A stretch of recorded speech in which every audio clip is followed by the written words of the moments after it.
The Cellcast is recorded in front of a live streaming audience.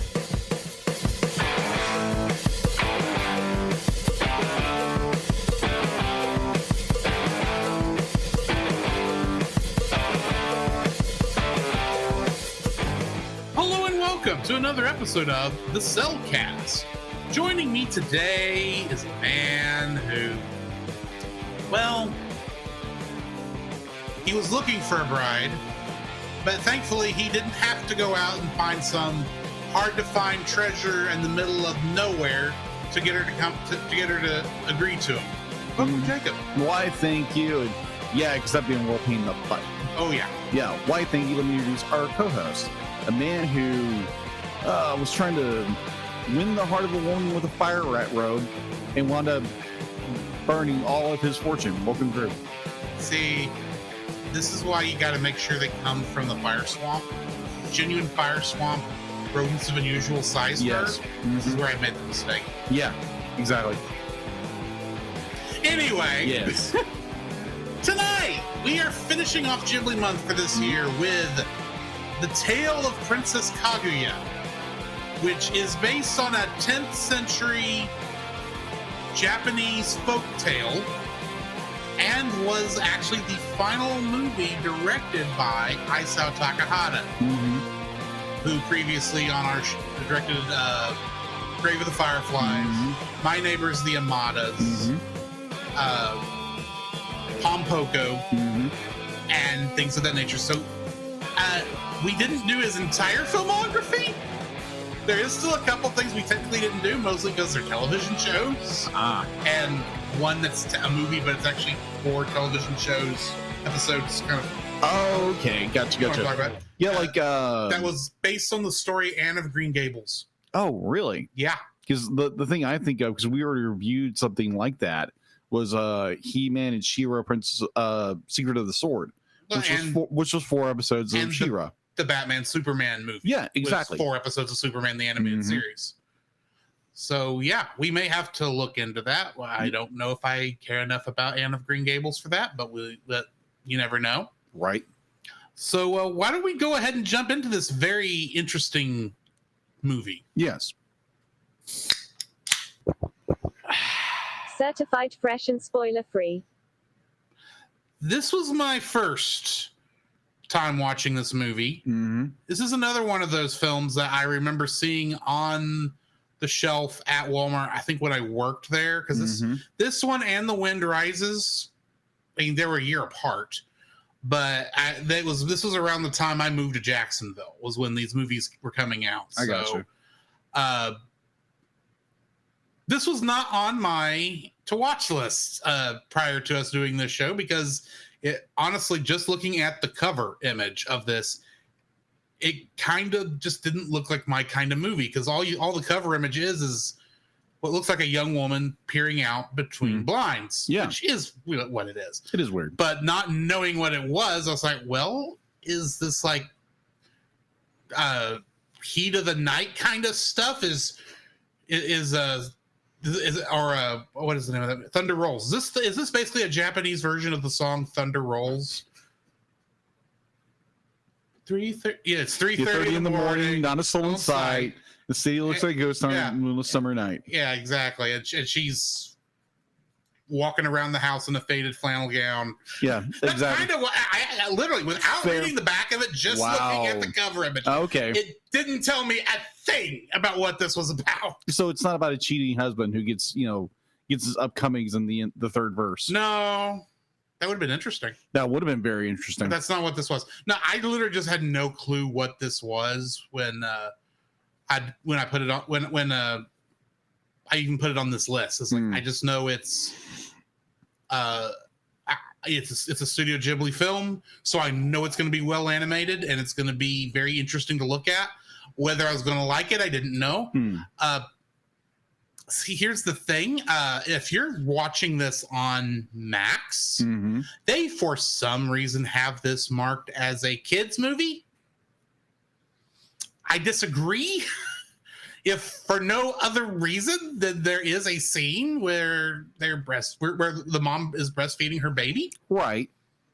And I mean, like, and they don't do a quick job of hiding that part of her. I'll put it that way. No. So just for that reason alone, I suggest not, or at least fast forwarding through that scene. Right. But yeah, this is not really kids. And honestly, I can't see kids being interested, or at least American kids not being interested in this film. I don't know about Japanese kids, because I know this is like an important piece of literature for Japan, much like Sleeping Beauty or Cinderella would be for us. So exactly. Take that for what it's worth. Yeah. But yeah, I enjoyed the story. It's very almost a fairy tale in a way. And the animation was good. Yeah, it's a good movie. I understand why, when this came out, at least, this movie had a 10 on IMDb, a perfect 10. You don't see perfect 10s that often on these rating sites. No, you don't. So, yeah, I get it. Will this be a movie I return to?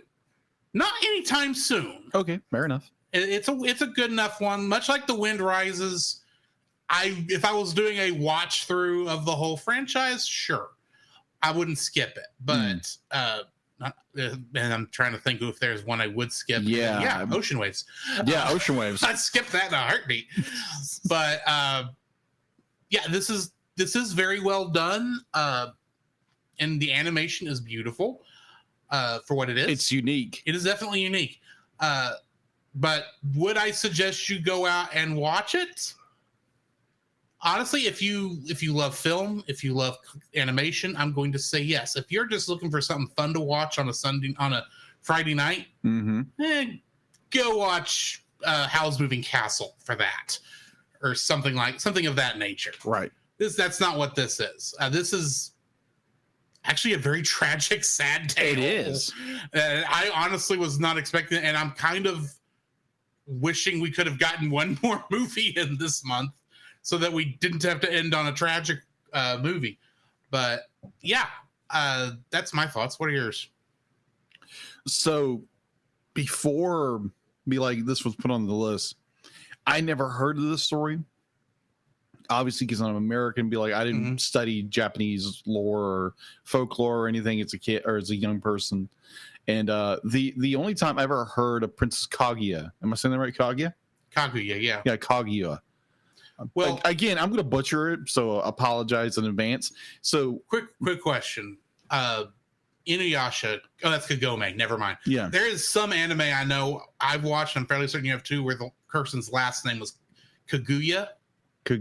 Which is the same word. It's just pronounced differently. Oh, okay. So, gotcha. Yeah. So the only reason I've heard of this, because I think it's like the first or second Inuyasha movie that came out was based off Princess Kaguya. It was the Robo Fire Rat, the Bowl of Buddha, what have you. So it's okay. So I'm familiar with it in a certain told in a different way, but story very similar. And it was a very unique movie. I would hope at some point we can get around to watching those, because they don't necessarily have to work them on the list. Yeah, exactly. But so when he put this on here, I was like, Princess, the tale of Princess Kaguya. I was like, okay, this is interesting. So I watched it and I was like, okay, this is unique animation wise. And the point you got to more like the nudity and not covering it up too quickly. Honestly, for this movie, I'm not saying that's a bad thing. Okay. I'm just giving people warning so that you're not caught off guard like I was. Okay, fair enough. I do think for what this is, it is tasteful. This is not like Oppenheimer, where they were doing it for no apparent good reason other than it was rated R and they could. Yeah, it was more for like the shock value of like how that's what brutal this was. This was like, okay, yeah, it's a baby. It needs to be fed, and this is how they did it back then, and we're just not going to hide it. Right. Be like, I do appreciate, because again, if this was a much earlier movie, they would have tried to edit that out.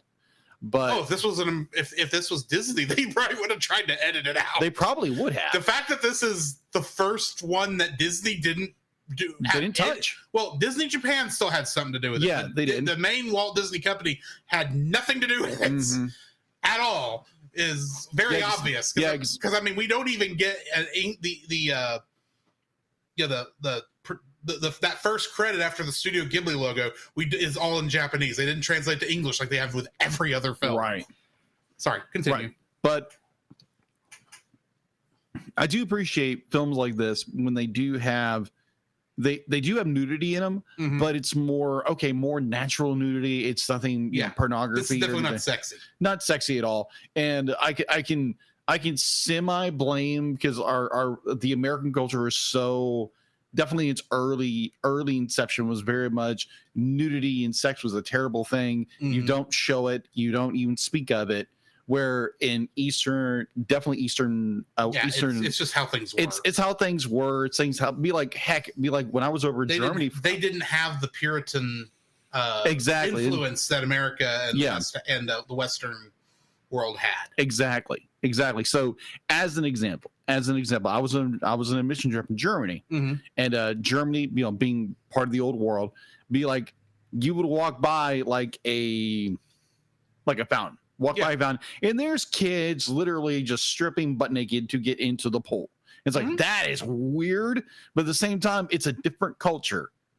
Because their nudity is not something such a shame like it here in the States was for 150 years. Like heck, you would go by and there'll be a row of magazines and there'll be a woman full nude on the cover, no problem. So I kind of appreciate that because it's not the Puritan idea. And fun fact, Puritanism really didn't come down to where we were. It only stayed up north. No, but it did influence a lot of Christian culture. It did. But I kind of appreciate that where they do show nudity, but more of a natural way, and it's not just grotesque or like erotic or something like that. Yeah, but this is very natural. I kind of appreciate the film for that, or at least the beginning of the film. I will say I did not have the crazy surprise I did when we watched Ninja Scroll. Oh yeah, and that's different. Boom! It's like whoa. That there was no lead up to that. There was plenty of lead up. Oh yeah, it's very natural progression. This is what she's going to do because the baby needs to eat. Yeah, exactly. In a very, very supernatural way. Right. But so anyway. Yeah. So I, in a very weird way, really enjoyed this film. There are parts of it like, okay, this is very weird script wise. Okay, why do they do this? Again, they're trying to fill in a story. And also, I listened to the audiobook because I was curious what the original source material was like. And so I found an audiobook on Audible. They're again not sponsored by Audible. Just wanted to. Although if they want to. Yeah, exactly. Audible, if you want to be sponsor us. A call. Yeah. Or email or whatever. Get in touch. Tweet. Whatever. Tweet X. It's still called tweet because there's no other word for it. Right. But I listened to that and I was like, I literally listened to it on my way to work one morning and during lunch because it was like 37 minutes. Right. Like it was short and to the point, and it was like, okay, this is a fairly good adaptation of the source material. Be like, yeah, it does take liberties here and there, but like her whole backstory, the whole thing with like the kids and the bamboo and whatever. They're again not trying to get into spoilers here, but it does. It's all of that is fabricated. It's all made up. Right. The original story doesn't have that, but I enjoyed this movie for what it was. I do have some issues here and there, but we'll get there when we get there. Right. So why don't we go ahead and jump into the spoiler-filled section then? Yes. The following is a spoiler-filled review for the film The Tale of Princess Kaguya. Listener discretion is advised. The Tale of Princess Kaguya was written and directed by Isao Takahata, who, of course, did Grave of the Fireflies and My Neighbors the Yamadas and Pompoko, and I'm sure I'm missing one because he was pretty much going back and forth with Miyazaki during this time. It was also written by Riko Sakaguchi and is based on The Tale of the Bamboo Cutter, whose author is unknown.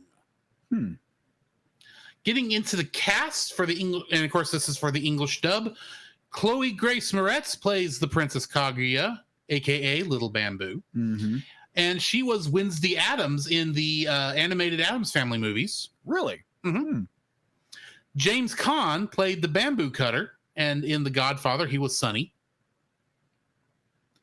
Mary Steenburgen played the Bamboo Cutter's wife and the narrator, and she was Clara Clayton in Back to the Future Part 3. Really? Yeah. Okay, nice.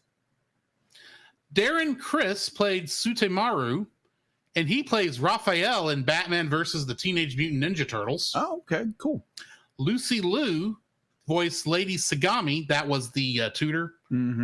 And she played Oren Ishii in Kill Bill Volume 1. Oh, okay. Beau Bridges played Prince Kuramochi, and he was Frank Baker in The Fabulous Baker Boys. James Marsden played Prince excuse me, I'm mispronouncing this name. Ishisukuri. My apologies. And he, of course, was Cyclops in the X-Men films. Yes. Or the older X-Men films. Or the chief police in Sonic 2. He is that too. Yes. He is the Donut Lord. Yeah, he's the Donut Lord. Oliver Platt played the Lord Minister of the Right Abe. And in the 1993 version of The Three Musketeers, he played Porthos. Really? Yeah. Middle Counselor Isunokami was played by John Cho, who plays Hikaru Sulu in the Abrams-verse Star Trek films. Gotcha. And Great Counselor Otoma was voiced by Daniel Day Kim, who played Jin Soo Kwon in the television series Lost. Hendon Walsh plays Mino Warara, who is her Kaguya's handmaiden. Yeah. And she's Starfire in Teen Titans. Really? Yeah. Okay, now I can hear it. Okay. That makes sense. Dean Cain was the voice of the Mikado, basically the Emperor. Oh, okay. And he was Superman in Lois and Clark, The New Adventures of Superman. Yeah.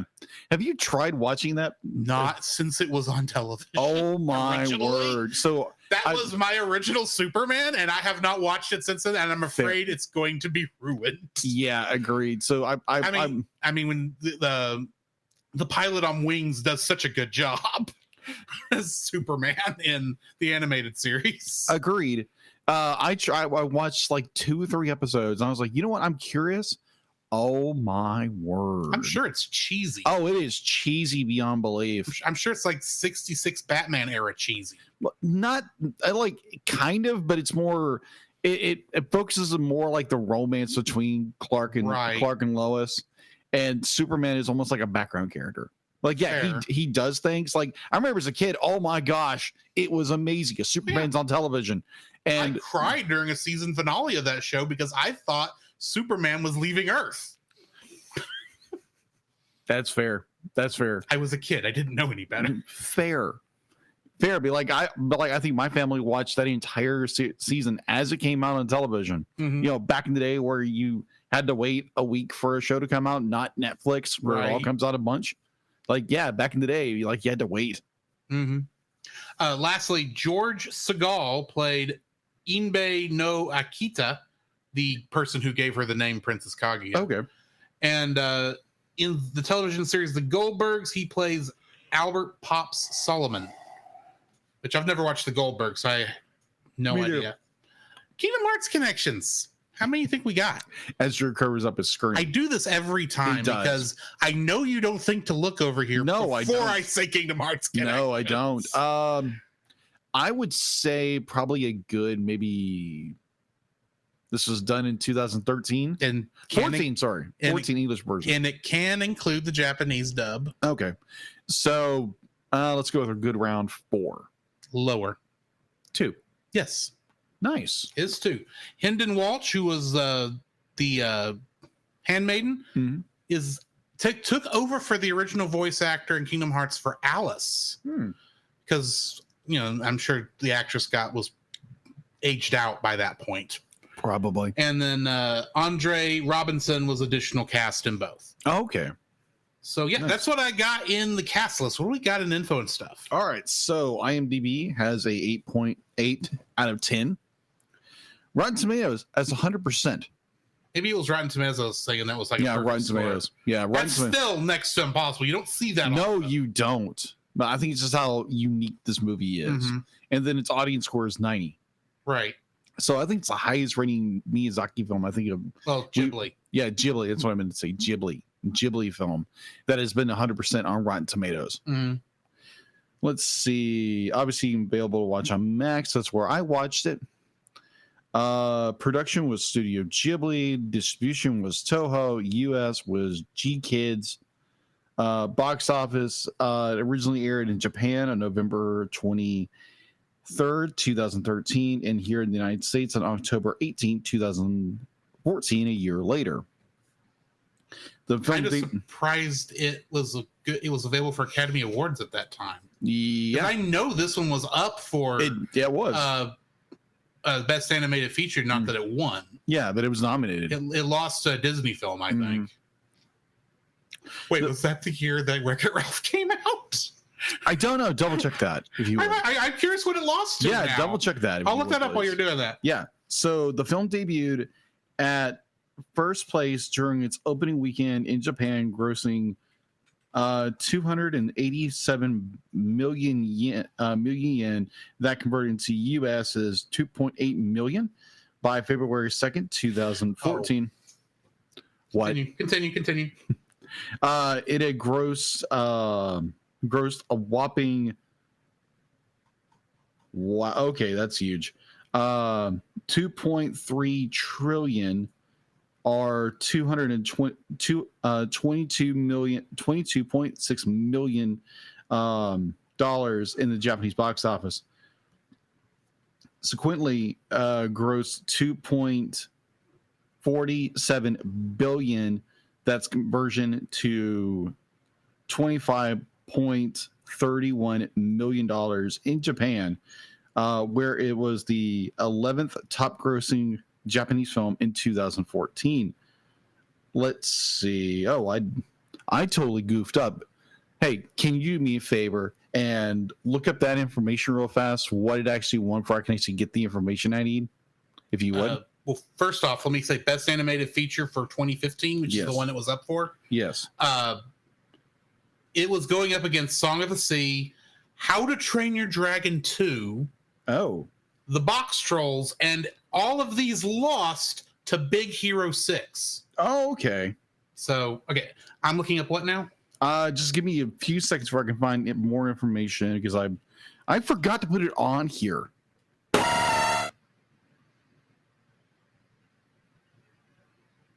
I didn't catch what it was you were asking me to look up. Okay. So, all right. So, well, like I had to quickly do a quick Google search, going to imdb.com, where I normally get all the box office information. So it had an estimated budget of 5 million yen. Let's see. It's U.S. box office, which is October 19th. It earned 45,915. Its U.S. gross in Canada was 974,000, and its global was $24.7 million. So yeah, it made a bunch of, like here in the States, didn't do well, Right. but apparently it was good enough for critics to at least give it a nomination for an Academy Award, Yeah. which it beat out apparently to Big Hero 6, Yeah.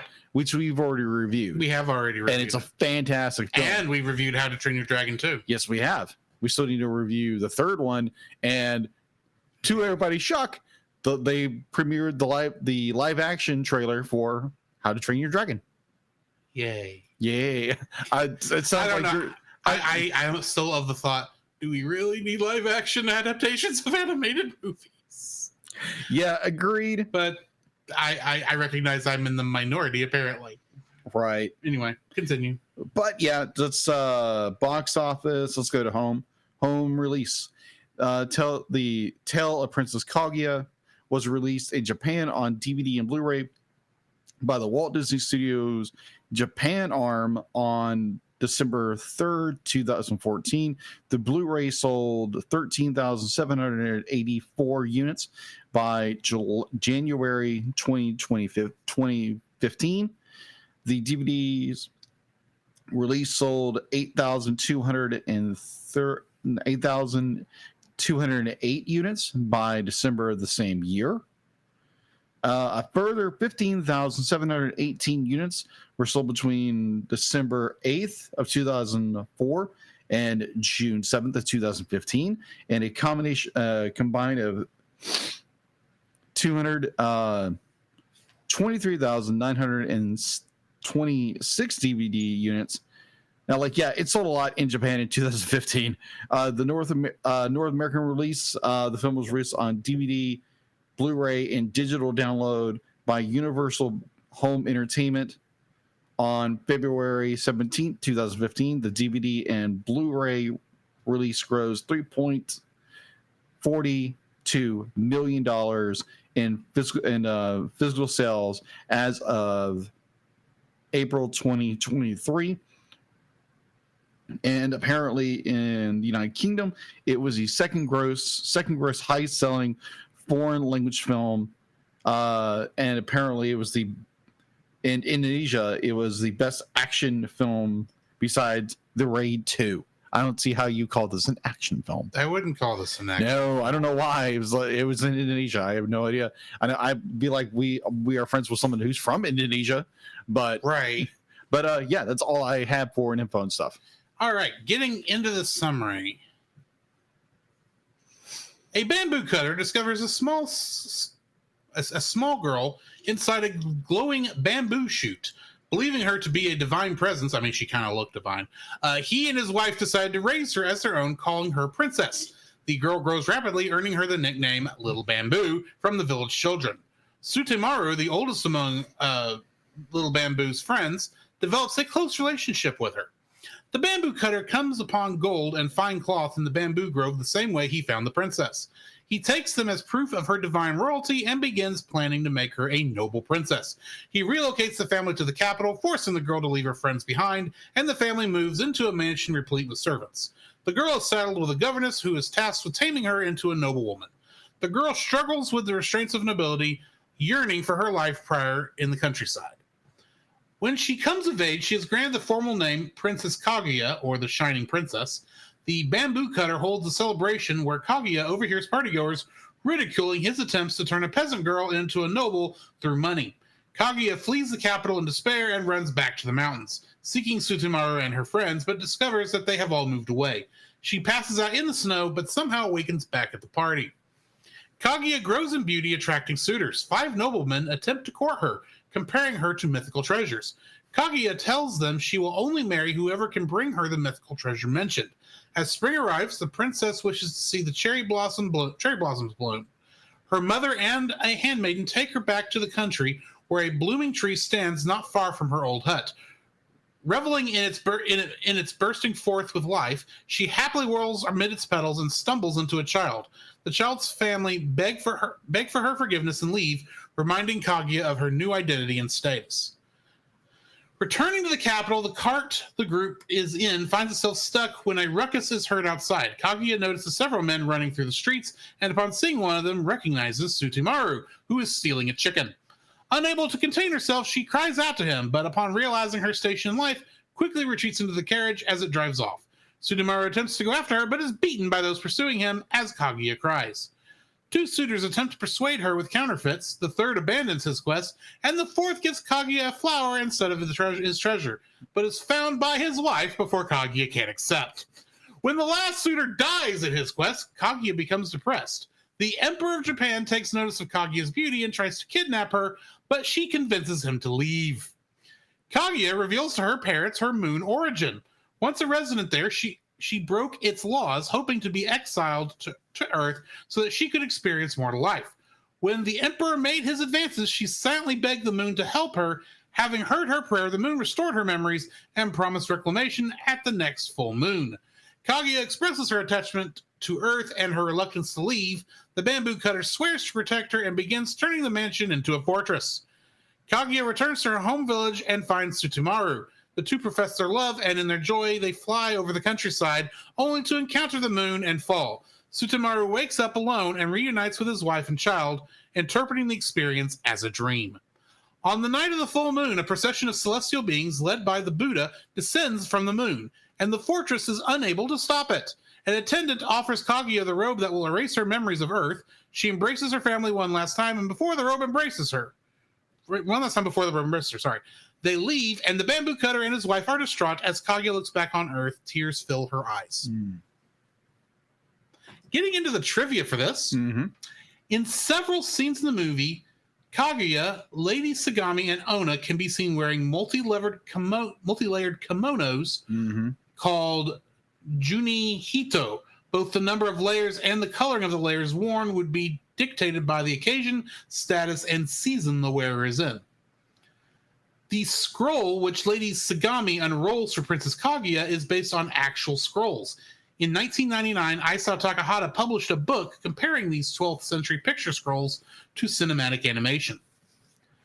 At 2 hours and 17 minutes, this is the longest film by Studio Ghibli, 3 minutes longer than Princess Mononoke. In the Heian period, which is when this movie takes place, etiquette dictated that a lady could not directly communicate with outsiders. Therefore, during the naming ceremony and when suitors arrive, Princess Kaguya is kept behind a screen or blinds, shielded from view. This was director Isao Takahata's final film due to his death on April 5th, 2018.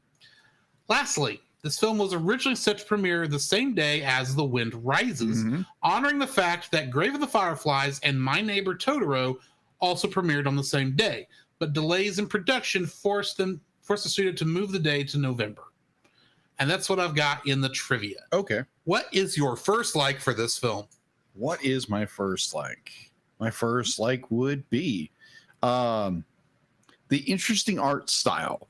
Because like you have like Studio Ghibli's traditional style, and then they kind of break tradition a little bit here and there. Like what the Tanuki movie? What is that? Pompoko. Like Pompoko. Pompoko though did at least have a similar style to the rest. It did. It wasn't like My Neighbor's the Amadas. Yeah, that's what I keep thinking is My Neighbor's the Amadas, which was very sketchy. Very sketchy. This is more done more like you would have like more traditional Japanese paintings. This is how this is animated. It's done very uniquely, very well. And at first, it threw me for a loop. I was like, "What in the world is this?" Yeah. But it'd be like over time, like watching this film, be like you get to appreciate what they're doing and the artistry they have to do, and the technical skill to master this and make it look correct. Yeah. Because there could have been so many avenues they could have just gone cheap and just made this look bad, but it's done very professionally, well done, and it has this, it's competent. It's a competent animation. I'd be like, I appreciate that for what it is for this film. So yeah, the animation style, you're keeping with the art style that was of that period and animating it. Which is going to make for a very interesting cover art. Let's just say that. Right. So what is your first like? My first like for this one, I'm going to bounce off yours. Okay. Which does require me to rearrange my list somewhat. But I love the coloring in this film. The art, like you said, does stick to the Japanese paintings of old. Almost watercolor. Almost watercolor. Yeah. But there's a couple of times where they do some other interesting things with it. For instance, in the beginning, while she's still a baby, I swear they colored this with crayons. It still looks good, but I mean, there's a very Crayola kind of look to how the coloring is on the screen. I get it. I don't know a better way to explain it than that. But the part there where she's running away from the party, and runs into the countryside and still runs too fast. The art intentionally becomes more chaotic, as if somebody is following her and just trying to draw the scenes and illustrate the scenes as fast as they possibly can. It's very it almost emotionally is showing her state at that time, as angry and as mad and as frustrated as she is. There are moments in here where it goes from very simplistic and very minimalistic to being to some downright gorgeous landscapes. Absolutely. And man, I kind of wish I had seen this in the theater. But yeah, the coloring, I think of it more in the terms of the coloring, because like I said, like we were talking about earlier, the actual line work is consistent. It is throughout the whole thing, but the way the coloring is layered on top of that, where just it can do some weird, funky things here and there that are cool, just to give you an idea as to what the emotional state. I mean, with the exception, Princess Kaguya herself is probably the only character here who kind of doesn't stay on model all the time. No, because she's growing so fast. Well, she's growing so fast. Plus, they draw her differently depending on what her emotional state is. That is true. Because that scene there where she's twirling around in the cherry blossoms, she's drawn differently than 1 second later after she bumps into the baby. And they're crying, saying, "Please don't hurt us. Please forgive us for being in your way." Blah blah blah blah blah. Yeah, it's just done so well. It's like, if you don't know to look for it, I don't know how well you'd notice it. Right? And I'm afraid if you did notice it and you had no idea what they were doing, you'd be utterly confused why they're doing it the way they were doing it. Right. In many ways, My Neighbors the Yamadas does the same thing, but that feels like it was more of a test bed. For this style than this was, because this does it so wonderfully. I don't know a better way to put it. It's just, that was the thing that impressed me the most watching this, and it was the thing I thought I was going to hate the most, because I'd seen a trailer for it every once in a while. People talk, you usually watch YouTube videos. They show the clips. The clips are out of context, so you don't know what they mean. But I remember thinking, knowing what this film looked like, I was like, this is not going to work as well as I think they think it does, and yet it does. It works far better than I can explain. It's just to me, it just comes down to how they did the coloring. So yeah, that's my first is the coloring. Nice. So kind of bouncing off yours, because I didn't have a complete list of what I liked and what I disliked. So I really didn't either. Just have kind of a range. Yeah. So kind of bouncing off yours, because you mentioned color. You mentioned color, the way they use color. Again, kind of arcing back the way they would have done paintings back, I think, in the 10th century. Yeah, back in the 10th century in Japan. Like, again, if you've seen any of these paintings, be like, they're gorgeous how they made these. And I mean, you've probably at least seen The Wave. Oh yeah, everybody's seen The Wave. Yeah, done very well. It's done with I can't remember the technique. That is so. I don't remember it either. It's like wood transfer. It's a wood engraving. Yeah, it's a wood engraving. If I remember correctly. Yeah, it's a wood engraving. This feels like a cloth on it. This feels more like it was calligraphy in a way. Yeah, it's got more calligraphy. Yeah, because the pen strokes is very much calligraphy. I don't think I'm going to do calligraphy with the art, because that's fair. That is very fair. Ooh. But I'd be like you find like early on in the film where Kaguya or the Moon Princess or Little Bamboo it's like they're running around with their friends. Be like, there are points where it's like the color is so blended with each other, it'd be like literally looks like a painting. Yeah, and it's like, wow, this is beautiful. And the fact that they're like, it looks like a moving 10th century painting or tapestry or what have you. Be like, it's gorgeous watching this thing. And I was like, props to the animators, props to the director and everything. Like, definitely like art direction. Oh my gosh, how they had to produce this, and how like the time they had to take. And obviously it took them longer than expected. That's why it got released later. Yeah. But wow, this is just incredible. It's absolutely incredible. Like painting, animation wise, just it's beautiful. It's very unique. Mm-hmm. So what's your second? Like, I love the handmaiden in this. I don't know why, but this character stuck out to me. Okay. I know when it happened. When they first go to they're first in the mansion, those first couple of scenes, and there's a part where she realizes basically that this is her life now, and she kind of storms off. And as she's storming off, she kind of walks over the handmaiden, because the handmaiden's just right down there on her knees in her station like she's supposed to be. Yeah, it's just like beautiful, just tumble over. But she just tumbles over. I was like, wait a minute, is that not a person? Is that actually like a stuffed animal? Like, did they have stuffed animals at this time? And it's not helped by the fact that she's got this happy toad face. Oh yeah, I literally toad. I can't explain it better than that. But every time she was in the scene, my eyes went, what is she gonna do? Because she was she was like everything like she's in.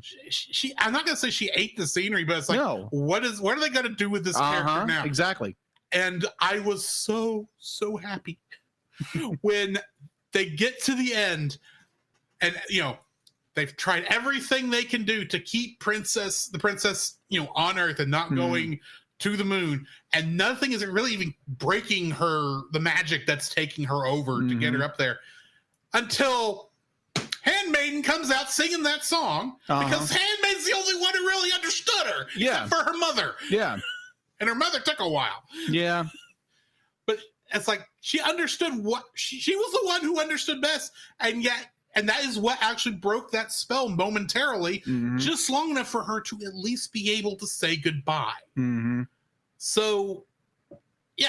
Handmaiden is my favorite character in this whole thing, because everything else in here is so tragic, and it brings you down so much. And I'm going to talk more about that in a second. But this character was like, okay, this is going to be the lighthearted part of the scene. This is where I can clamp onto and go and get me to the next bit of tragedy in this thing. Yeah. So the Handmaiden is my second like for this. So my third like for this film would be more, it's faithful-ish to the story, the material. Again, I listened to the audiobook. Yeah. And it'd be like if you are on Audible and you just want to be like, hey, I've never heard this before, be like, go find it. And again, if you just want to buy it, it's really cheap right now. So go buy it. Or use your points, whatever. It may not be the wisest use of a point, but yeah, but when you have as many points as I do, it's like, just go for it. But it's like, it'd be like, it is a faithful-ish adaptation of the source material or the folklore story, and be like, it starts very well. Be like, it does take this adaptation liberty with the little bamboo girl, her growing up. Be like, we didn't get any of that. All we got was literally, she is. Be like, they find her in the bamboo stock. Yeah, and it's like, they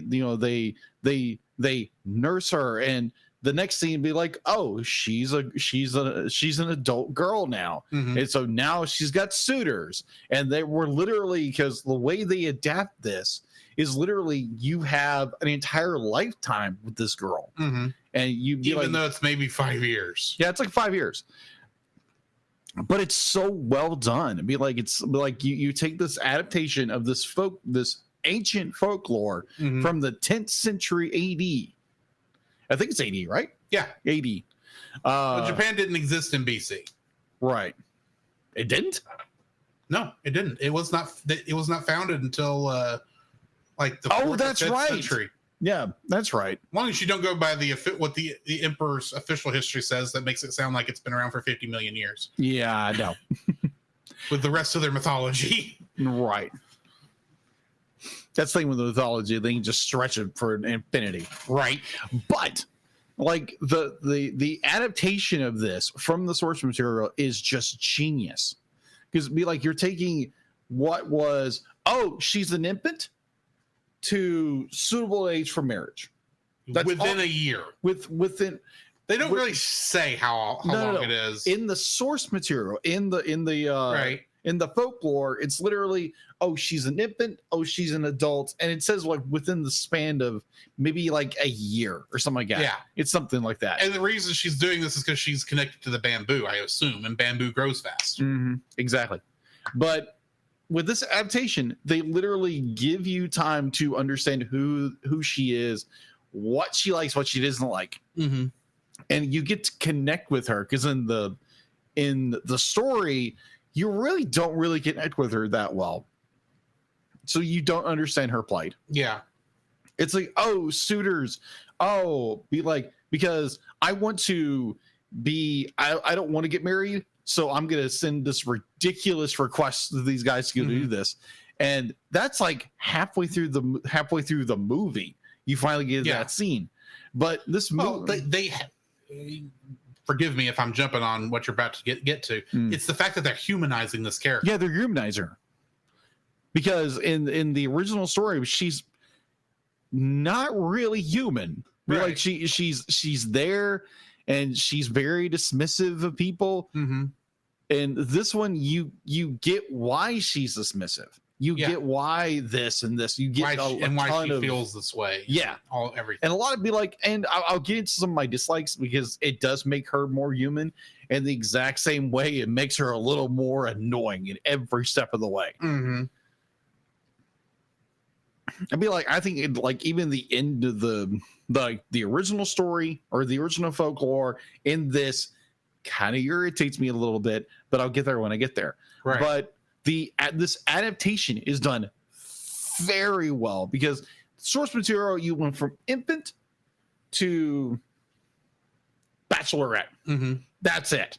You get this amazing span of time where you get to understand who she is, her friends, her family, the dad's a little different in the story. I hadn't thought of it as being the bachelorette. Yeah, it's literally bachelorette. Literally. What even presents her with a flower? Yeah, exactly. I didn't think about that. Wow. Good Except catch. it's usually the girl who offers the flower. Exactly. It's bachelorette, but still. It's different. So yeah, it's a wonderful adaptation of this folklore, and you get to know the character, you sympathize with her, you be like, it humanizes her, because in the original source material, it's not really, she's this mysterious princess who's very offhand and everything like that. In this, you get to know who she is, and it's a great adaptation. Yeah. So yeah, adaptation, amazing. Your third. My third like for this is that it's not a Disneyfication. No, it's not. And here's what I mean by that if you don't know. Yeah. We are, here, at least here in America, our understanding, most people's understanding of the classic fairy tales like Snow White, Pinocchio, Beauty and the Beast, Little Mermaid, the Snow Queen, Rapunzel, all this stuff. It is shaped solely by the Disney films of the same names. Yes. And the thing is, with just a tiny bit of research, you'll learn it was a lot worse than that in the original novel or the original story. Oh, yeah. They didn't do that. No. Here. They actually expanded it. They expanded it and made it make more sense. This, like all those other ones, there's usually, because a fairy tale is basically meant to be a morality tale to explain why you don't act this way. Yes. Now, I don't know what exactly the original folk tale of the Tale of the Tale of the Bamboo Cutter, was what it was trying to warn people about. Yeah. But I can tell you in this one, it is done very interestingly. That they don't shy away from the fact that nobody wins. Nobody. No. The moon people maybe, but the moon people didn't care. They're like barely characters. They're the closest thing I would say to villains of the story, but only because they're the thing everything is fighting against at the very end to keep the princess on Earth. I don't even know if you would really consider them villains, considering they have no characterization other than celestial beings from the moon. Yeah, and plus, be like the notion of being a villain is like they're doing something villainy, lack of a word. In terms of your main antagonist for this film, it's the expectations of society. Yeah, agree. And definitely with this movie, and the unfortunate mistakes in parenting when you don't understand what the child needs. You're just trying to make the child as happy without understanding what actually is making the child happy. Yeah, because that is the thing about the bamboo cutter in this. The father, he is just wanting what he thinks is best for his daughter. Yeah. Now, granted, he gets a little bit of a kickback. Just a touch, just a little bit, and I think, and for a while there, he does feel like he's more trying to keep his kickback than really worrying about what's best for his daughter. But he had good intentions at the beginning of, this not just for his daughter, since he now was coming into his riches, but for the young child he was entrusted with that is not his. Because that's the thing you got to remember. Yes. The woodcutter and his wife did raise her, but she's not their kid. Yeah, she's not their child. He didn't have to be as kind to do the things he did, and he's actually trying to keep to his beliefs, the gods of his beliefs, wishes to as best as he can understand it. Thank goodness for Christians, where it's not this vague. Yeah, just a little bit. So, but it's like, let me finish. Yeah, go ahead. He's just trying to do the best for her, and they find this gold. They're saying, "Oh, we've got this gold. We've got these this cloth that's obviously far more than we could probably sell this and pay and buy all the land around here for what it's worth." But no, obviously she's meant to be a princess. We should make it where she can be this princess and fulfill her potential, even though all she wants to do is live a farmer's daughter's life. Yeah, around this little village and have fun with her friends, and probably that's all she necessarily needed, because in a way this is kind of showing how much better the simpler life is to nobility in a way. Agreed. But because I mean, most of this film, it's like her having to learn how to be a princess and all rejecting the entire time, all this stuff going, like her having to wear this white makeup and have her eyebrows plucked because the Japanese nobility didn't have natural eyebrows. They had to have the painted ones. And then they had to paint out their teeth to be black. Ugh. And they can't even stand half the time. She's locked in this box, basically. Blinds, but so she can see out. But she pretty much can't leave this one box, and she's stuck there. That's not much of what that's like the antithesis of what she was doing as a child, what she enjoyed doing. In many ways, I think, with us doing like the Batman right now, there's always the thought of who is he Batman, and then Bruce Wayne is the mask, or vice versa. Batman's the mask. Yeah, Bruce Wayne is the mask. Yeah, but in many ways, I think for her, Little Bamboo is who she really is. Yeah, agreed. And she's forced to be the Princess Kaguya. Yeah. And she doesn't like it at all. No.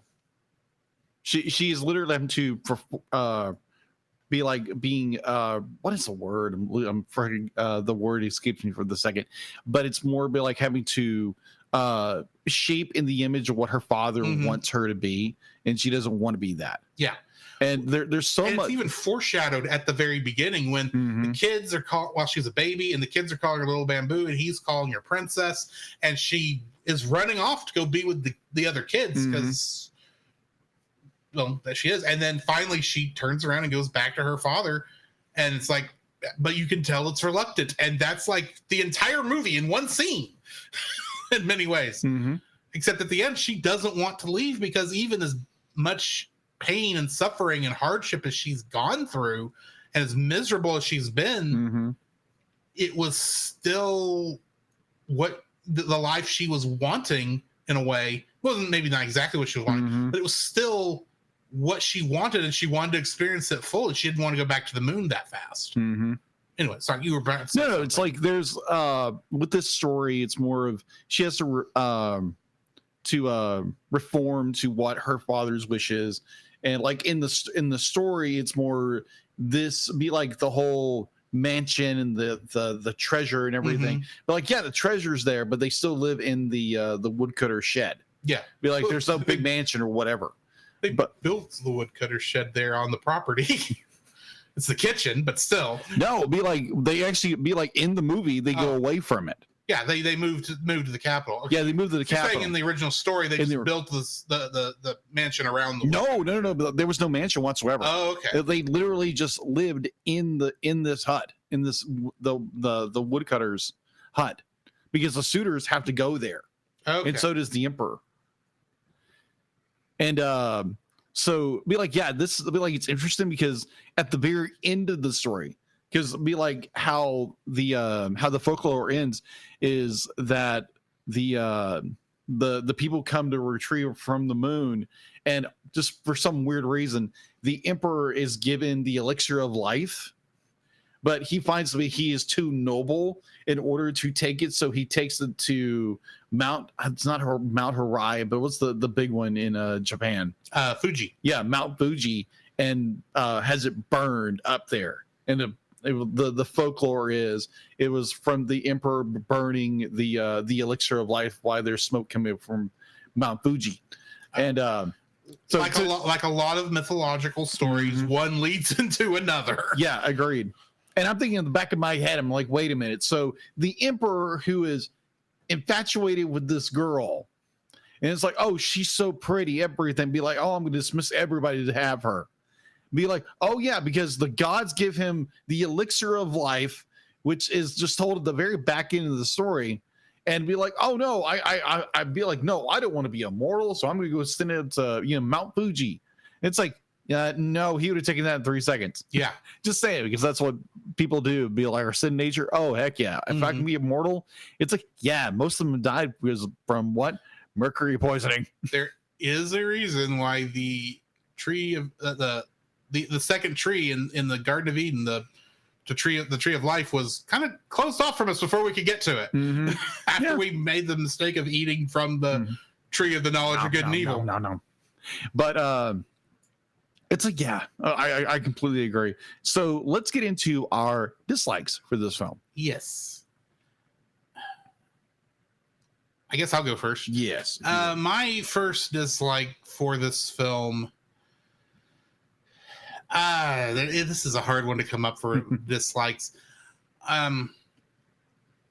There's, as much as we talked about in the spoiler-free section about how the nudity that's in here is respectful and it's artistic and it's not really doing anything that's like erotic or anything. Right.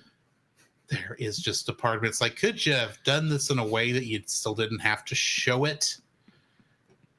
You Puritan. I'm sorry. Fair. I grew up in a sheltered house, and I thank the Lord above for this. I did too. And I just don't go out searching for these things. I agree. So when I do see them in shows or in movies like this, right, it sticks out in my head, and it's like, well, the Christian in me says, I wish we could have done this in a way that didn't show this. That's just how this comes to me. I think you probably could have, and it would not have changed anything. Just have her turn her back to the camera when that part's going on, especially since it's not. It's like there's parts where the baby is not up there, and it's just that is just there, right? And it's like, does the camera need to be right here, right now? Could it be looking at something else? I get what you're doing. I respect the artistic choice, but could we have done something else? Oh my gosh. This is just, it makes, look. I get it. I am a single man. Fair. I don't see these things regularly because I don't go on those websites. Fair. Okay? Totally fair. I'm not bragging. Fair. I'm stating a fact. Fair. And so when I do see this, I go, did we have to? Could you have done this differently? I'm sorry. I just prefer modesty.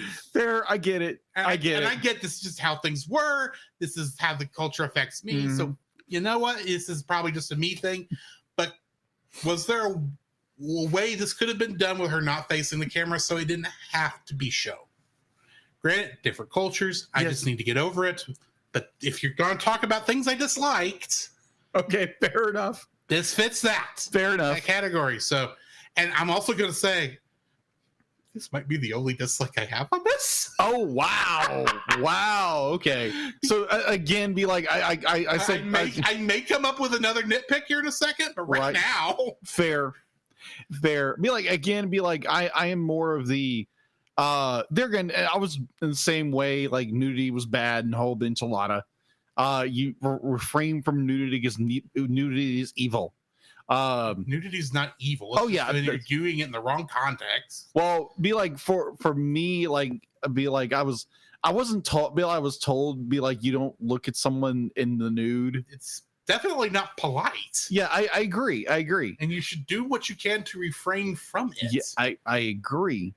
But I think it's like as the artist in me, but I do have a very profound respect for the human figure.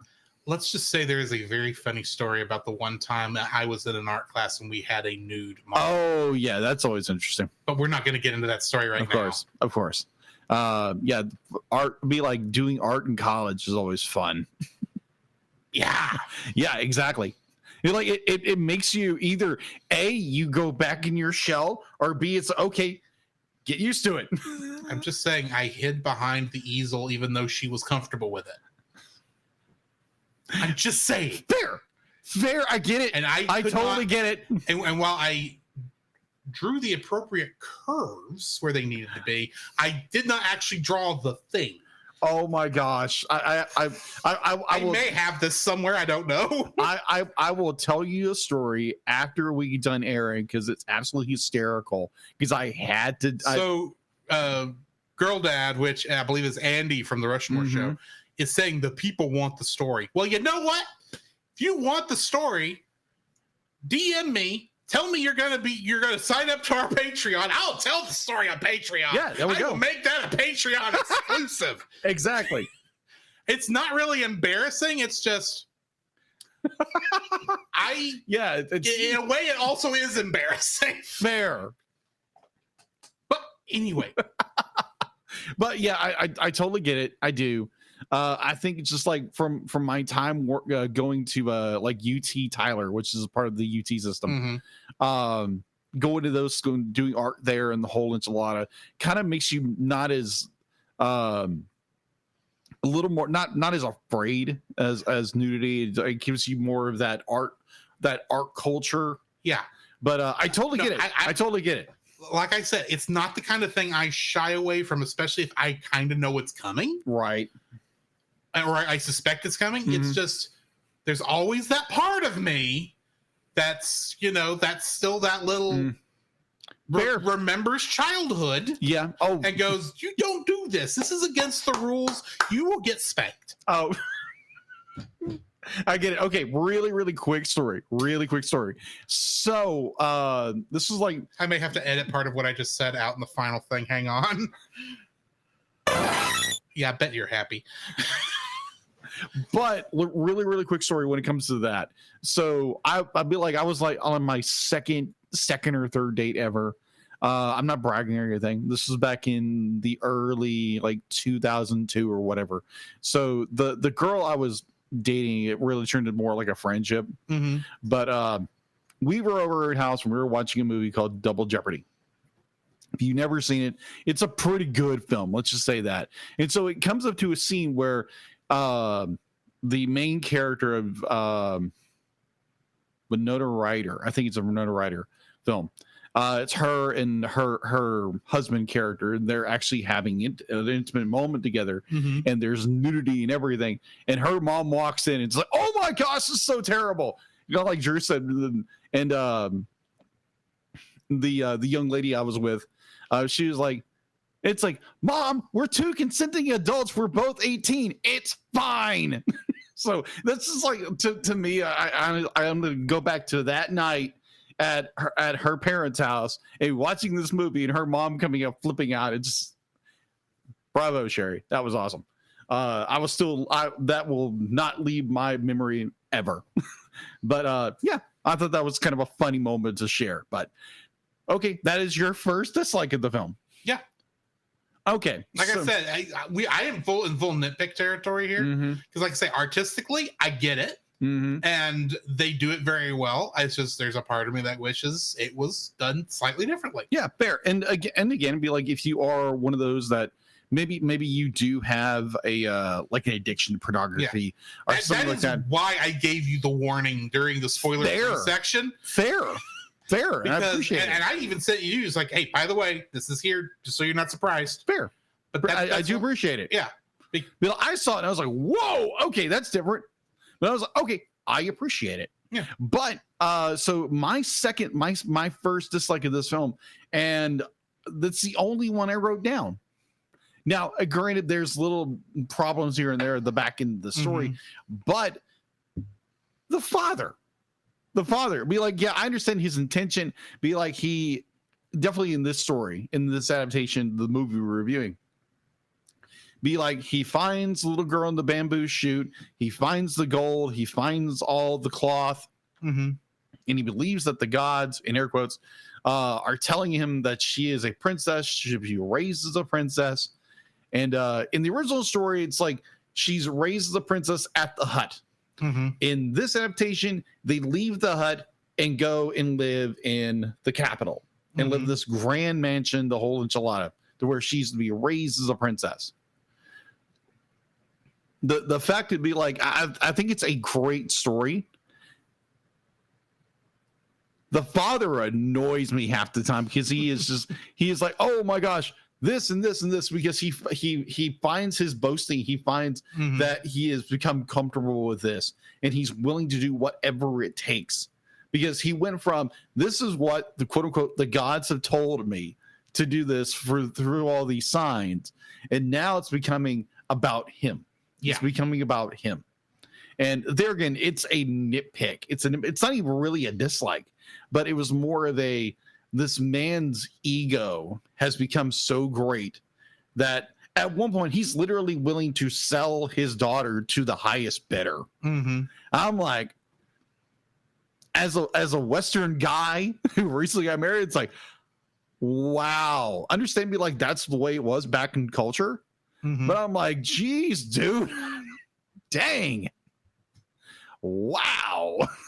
Right. Yeah, the moment that got me was where, be like, the I want to call her Mononoke, but it's the wrong movie. Kaguya, be like, she's literally at the weave and she's be like, oh, the father is telling her this, and be like, it's okay, fine. Be like, if you wish it, be like, I will go there, and after everything, like, I will end my life. And it's just like this it's like, whoa, okay. But yeah, there's like, that was a little bit of I was like, dude, roll it back a little bit. I mean, I get it. For her, I get that was an ultimatum because she was already so miserable at that point. Yeah, she was miserable. Yeah. And she's like, she's like, you know what? I'll do this to make you happy, but after that, I'm going home. Yeah, literally. And it was like, it's a very poignant moment in the apex of this film. Yeah, where it's the father has become so hungry for power, and be like, it's just like anything. Be like, I can become this suitor. I can become this. Where his ego has become beyond his status, and he's going to do anything possible to attain that. And the daughter is like, okay, I will do that. Be like, but no, yes, I will make you happy. And like, this entire movie is about making you happy. Yeah. And how do you find happiness? And ultimately, no one's happy. No one's happy. At the end, nobody's happy. No one's happy. But yeah. So at least Tsutomaru does have a loving family. Yeah. He just will never forget the one that got away. No, like, yeah, I agree. I mean, I just realized I've not gotten to this point in watching Avatar: The Last Airbender. But this guy got what is the name of the brother? It's been a while. Anyway, at one point, the girl he falls in love with, has a crush on, becomes the moon. Mm-hmm. I'm literally. Yeah. And it's like, that kind of happened to Tsunemaru here. Yeah. His girlfriend, went back to the moon, but still, it's like, I can understand why he probably will never forget her, and why, unfortunately, to a degree, no matter how much he actually loves his wife, if he loves his wife at all, he's still going to be thinking of Little Bamboo. Yeah. So, because there for a minute, he looked like he forgot he had a wife. Oh yeah, in that last shot with him, it's like, you got a family, buddy. Mm-hmm. Why? It stinks now that you finally were able to catch back up to her, but you're already married. Yeah. But you've got responsibilities, dude. Yeah. It's like, well, when you're caught up in the moment, but like you're not thinking of that. You'll be like, oh, this is the girl I fell in love with years ago, and she's finally back in my life, and he never got to a point where reality set back in until she left again, to the point where he thought it was a dream. Yeah. Which I get. There's a lot of dream imagery that's happening in that moment. And the only reason we know it's happening, or it's actually happening in the context of the story, is that we're following Kaguya. Mm-hmm.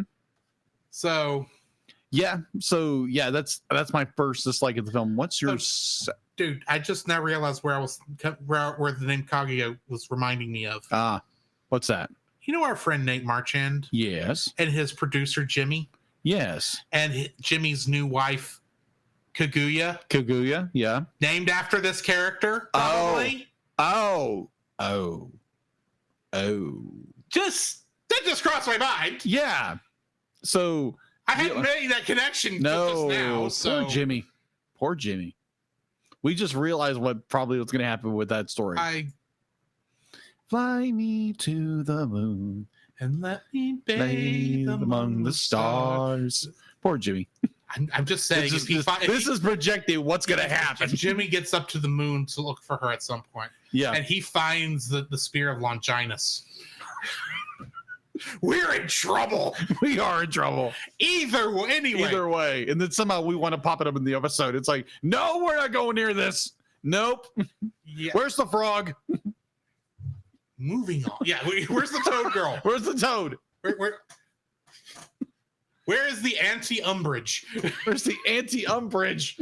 In the book, she's described as a toad. Yeah. In the Harry Potter. And agreed. Not Half-Blood Prince. No. Order of the Phoenix.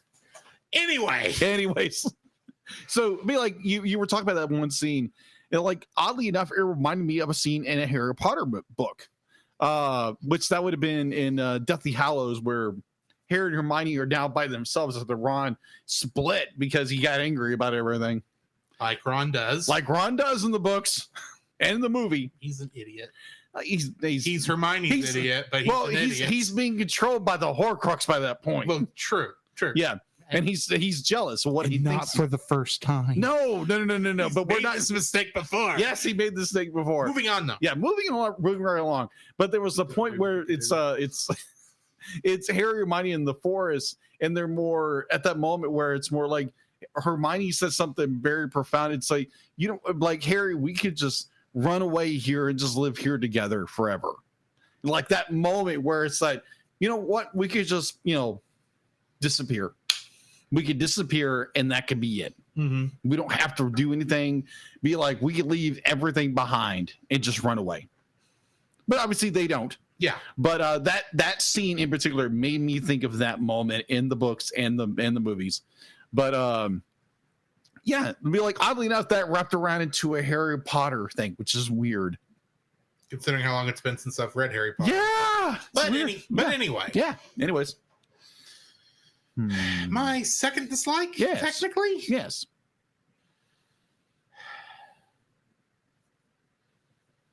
I wanted one more scene. I know what you're thinking. This movie's already the longest one in the Ghibli catalog. Uh-huh. Why do you want one more scene? I want one more scene just for a little bit of wrap up for the wife, the bamboo cutter and his wife. Just kind of just kind of to put a period on the story, because in many ways this story just ends. It does. It very abruptly. And very abruptly. Now, granted, this is how a lot of Japanese storytelling can go sometimes. I've watched a lot of Godzilla films where the movie just ends. When the thing you're here, the climax is done, the movie ends. So, I mean, this is a perfectly legitimate storytelling thing, but a part of me just wishes we had like one more scene that maybe took this from being a tragic story, maybe, and elevate it just a little bit to maybe bittersweet. Like, fair. Maybe I don't know, maybe the wife figures out she's pregnant, but then, because it's hard to tell how old they are in this. Yeah. And considering how fast Little Bamboo grows up. Yeah. I mean, they could still very well be within, child raising age. I agree. I take that back, because Sudamaru is like 12 at the beginning of this, and he's at least 18 by the end. So maybe not. I don't know. I don't. This is just me kind of thinking. I'm trying hard to think of another dislike, and the fact that it just ends kind of bugs me. Yeah, it's like I want just a little bit more wrap up. But I don't know. I don't know how exactly that would go. Outside of just give this a little bittersweet, like, yeah, you're not getting Little Bamboo back, but maybe here's something else. Yeah.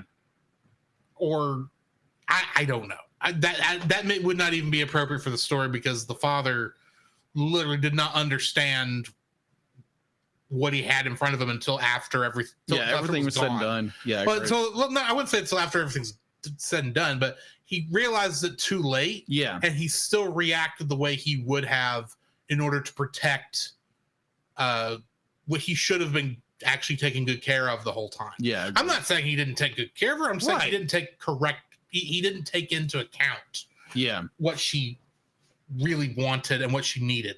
Yeah. I just kind of wish there was maybe just one little more scene to wrap up. I do appreciate the fact that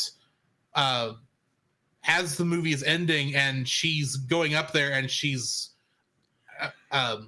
we get to see these little snippets of like every main character in groups. Like you see her parents, you see the four still living suitors plus the emperor. The fifth suitor's still dead, so he obviously can't be there. No, he's probably already up on the moon. You see the namer and the governess there in the scene. You see what looks to be Sodemaru with all the other children of the village surrounding him, along with his family and his friends.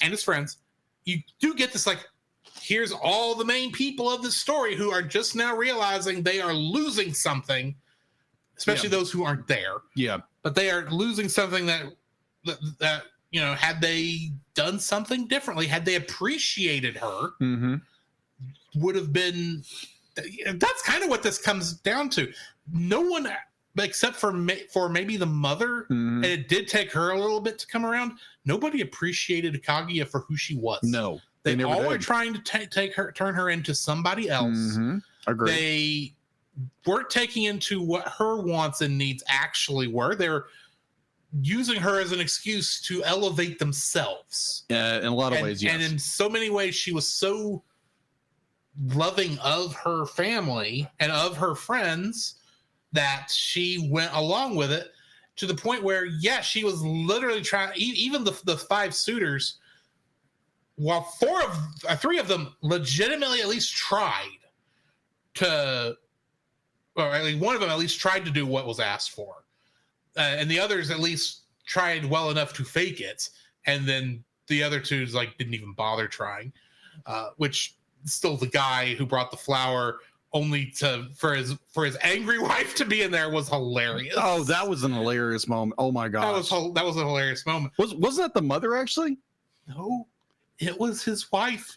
That's right. That's right. We don't actually get to see them switch it out or even she's there until actually the reveal of his actual wife is sitting in there. Oh, there's been some mistake. Bye. It's like, no, you come back here. Yeah. for at least for all the four living suitors, their comeuppance was funny, and how they got and how when they tried to not pay the price she asked, when they tried to devalue her, and it failed on them miserably. At least the one guy gave his life to try and get what he needed, and was probably the closest to actually getting it, but he died in the process. But so that doesn't help her at all. And then the emperor just assumes, oh, I'm the emperor. Every woman wants to be with me. So you won't mind if I completely break the entire societal rules and probably the laws of the nation and all forms of etiquette to just grab you in your study while you're trying to play this music. I'm like, dude, break up, back off. You're the freaking emperor. You should be better than everybody else at all this this etiquette. You shouldn't have been. You should have been putting your best foot forward so that.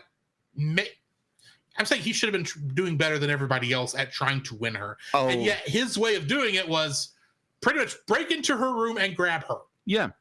And not grab her in a nice way either, because considering where his hands went. Yeah, I would say King David. Anybody? Just saying. I think King David was a little bit more respectful of Bathsheba than this emperor was. Kind of. Not. I'd have to go back and actually read the part, but I don't think he broke into her room. She was literally bathing, and he literally I like her. Bring her to me, and I'm going to have my way with her. That's it. Yes, but she had at least mental time to prepare. Granted, it's still bad either way. Exactly. Don't get me wrong. It's bad behavior. It's bad behavior. I'm saying the emperor, despite the fact that he could do what he did, he should have known better. Especially, and I guess he just thought no one would. He's just so used to people doing what he wants. He's an emperor. He knew what he wants. Never really considered, what if I'm actually dealing with what is basically a goddess? Yeah. Because she did kind of awaken to her goddess powers? Goddessness. Yeah. It's like, oh, I'm just going to phase right through you. Yeah. And then we tell you to leave. And it's like, okay, fine. I will leave. But I'm still in, quote unquote, love with you. And it's like, yeah. Like, the one from the story that you mentioned where he at least was given the water of life, but was too noble to take it. Yeah, too noble. This guy. No, oh my gosh, no. No amount of not whitewashing.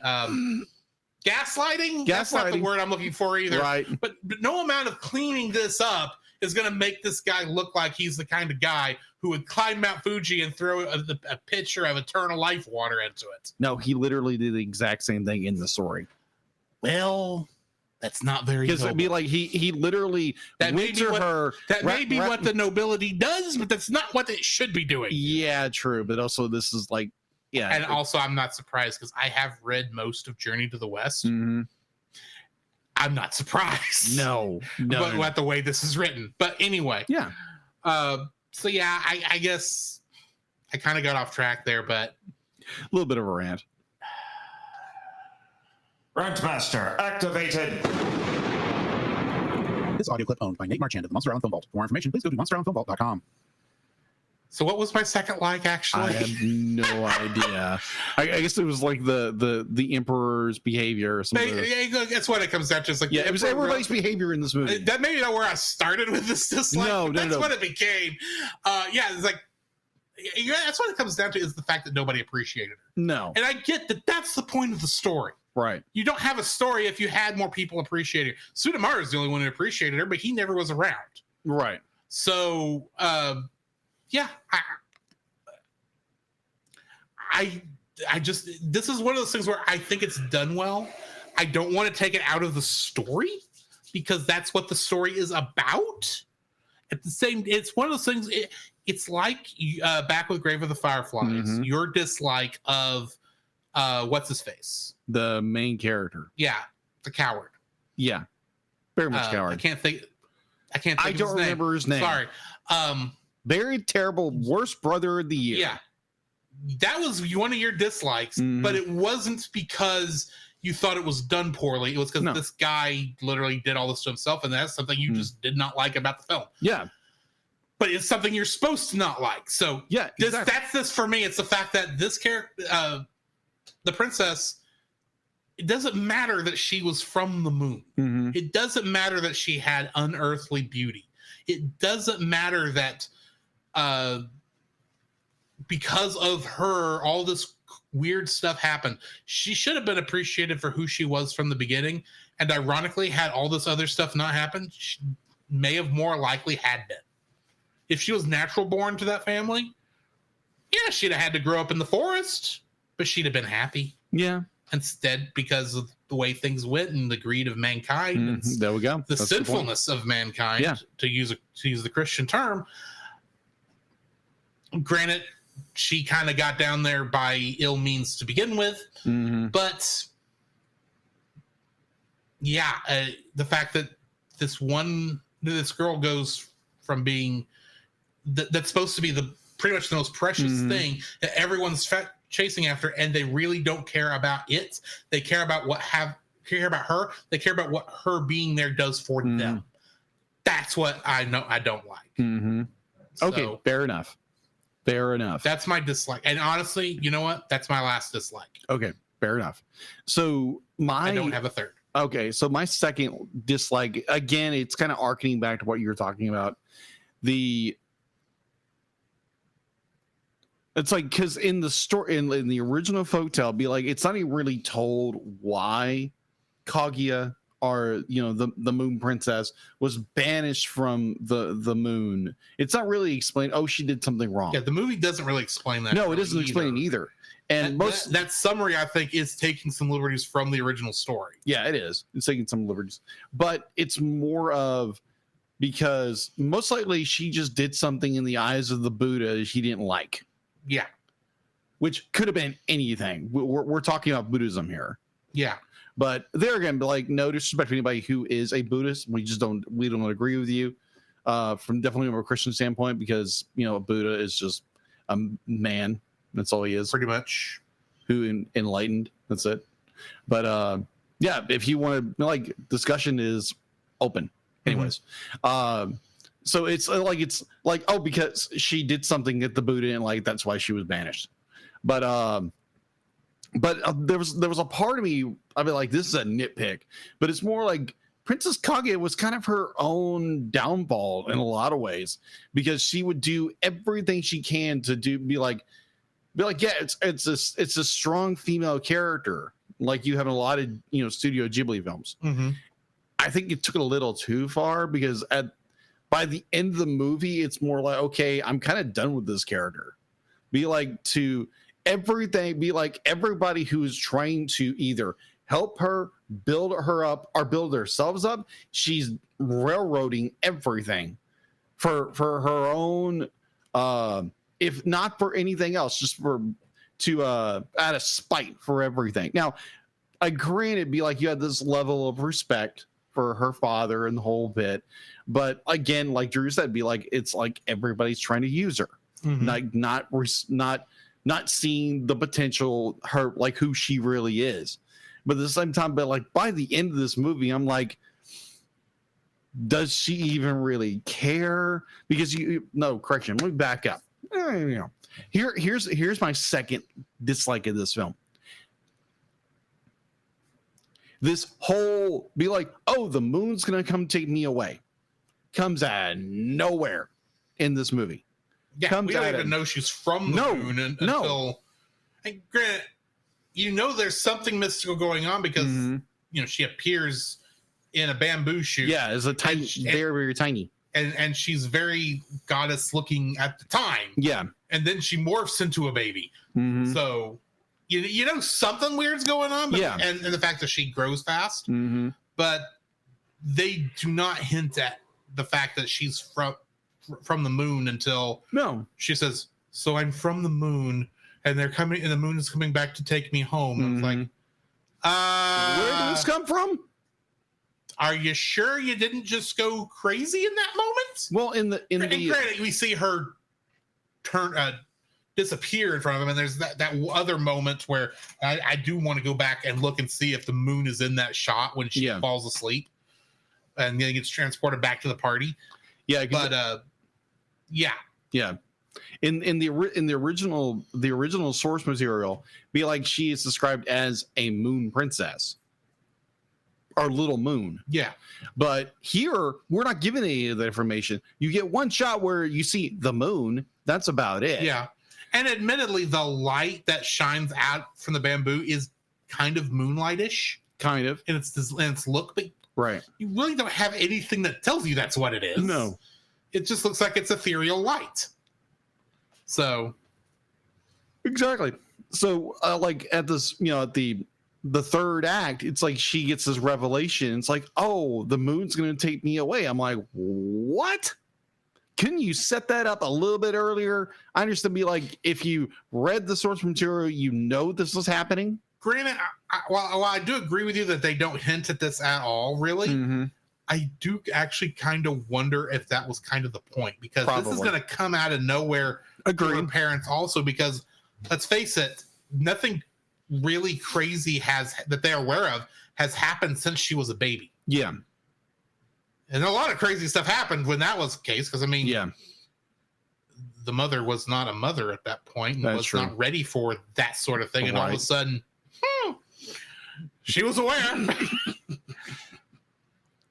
So, I mean, right. Maybe humans are are fallen beings. Mm-hmm. We do forget stuff. Yeah. Even when stuff should be painfully obvious to us. Mm-hmm.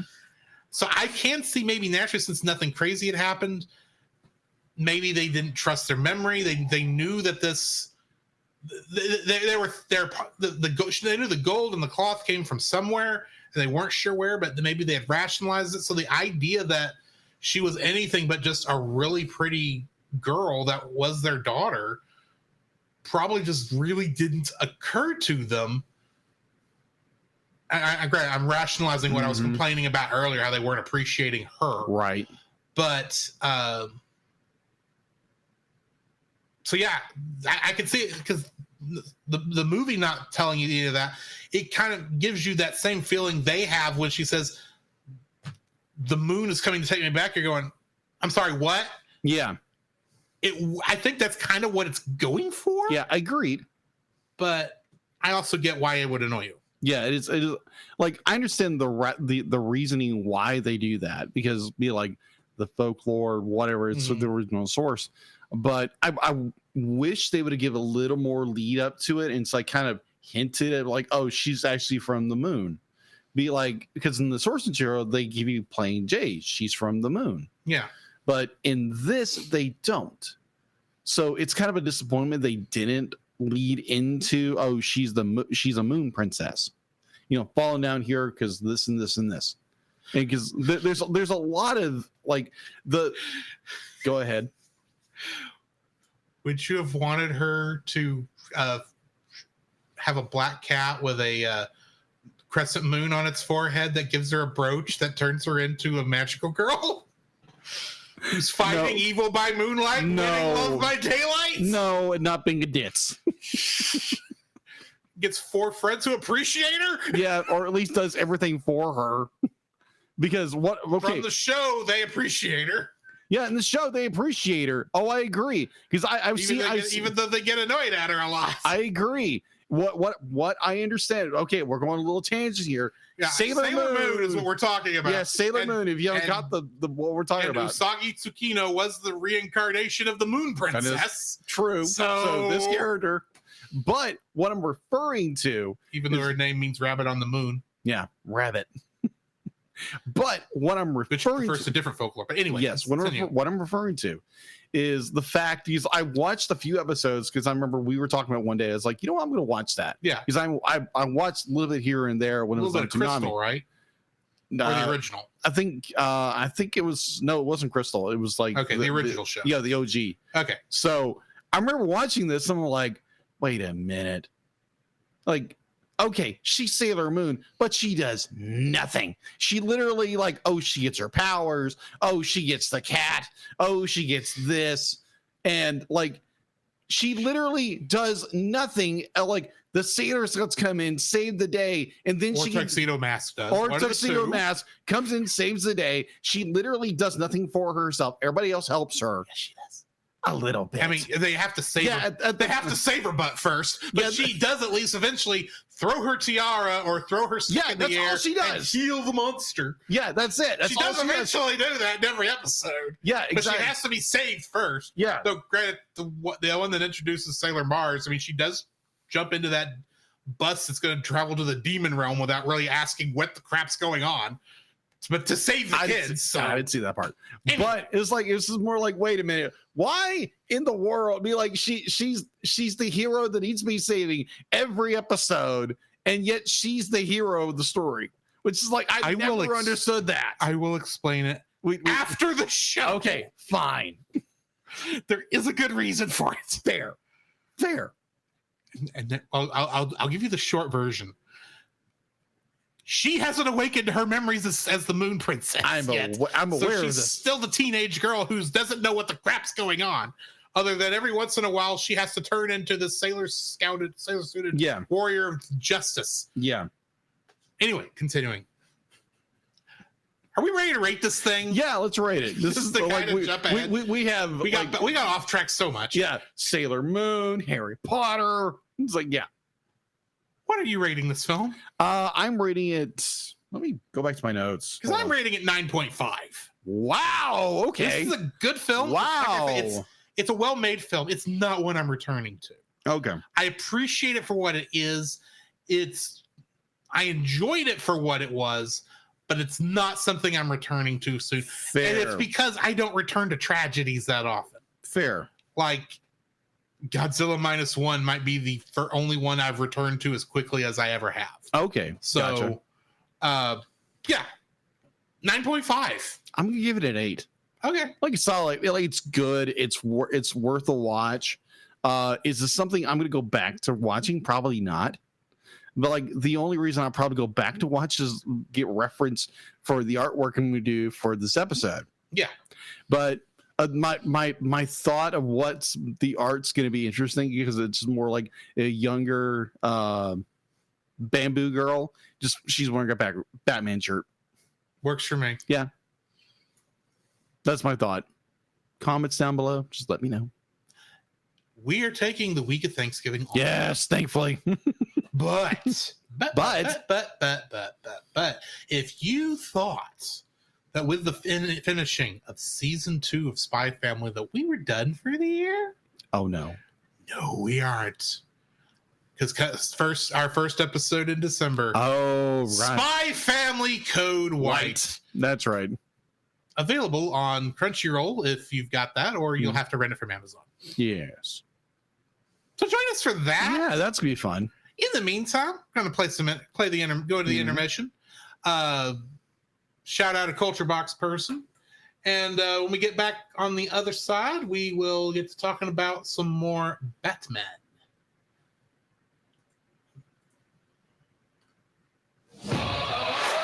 This podcast is a proud member of Culture Box.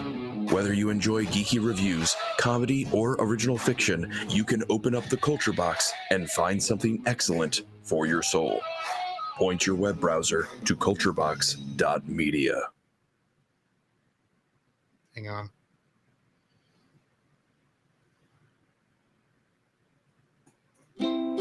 This week, we suggest checking out The Rushmore Show. The Rushmore Show is the place for ranking the ultimate top 4 in sports, video games, nostalgia, movies, and so much more. Each week, Andy and Kirk spark engaging discussions and friendly debates, making The Rushmore Show your compass in the realm of pop culture rankings. You can find more on their website, on their YouTube channel, The Rushmore Show, where it's all about your top 4 and nothing more. We were just on this episode. We were. So go check that out. That's fun. We talked about animated foods. Also, the Silcast would like to thank the following patrons: Ashley and Francisco Ruiz. Hi, Roy. PaulJPowers.com, the Monster Island Film Vault, and Edwin Gonzalez. Thank you. If you would like to have your name shouted out on the show, some special art from Jacob, uncut episodes, or for an additional $5, and honestly, folks, we already have someone who's done this, force us to review a movie, again, within reason. You almost said against our one, didn't You almost did. Yeah, it is it will be against our will in many ways, but we are within reason. Oh, joy.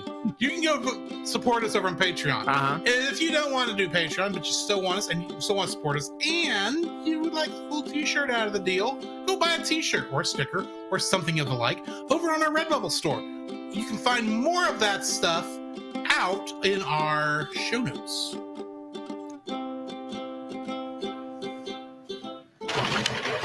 This is against my will, against my will, against my will, against my will, against my will. This is totally against my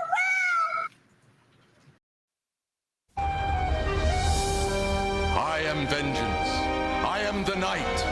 I am Batman. Batman. Batman. There is a song the good folks sing. Song the good folks sing.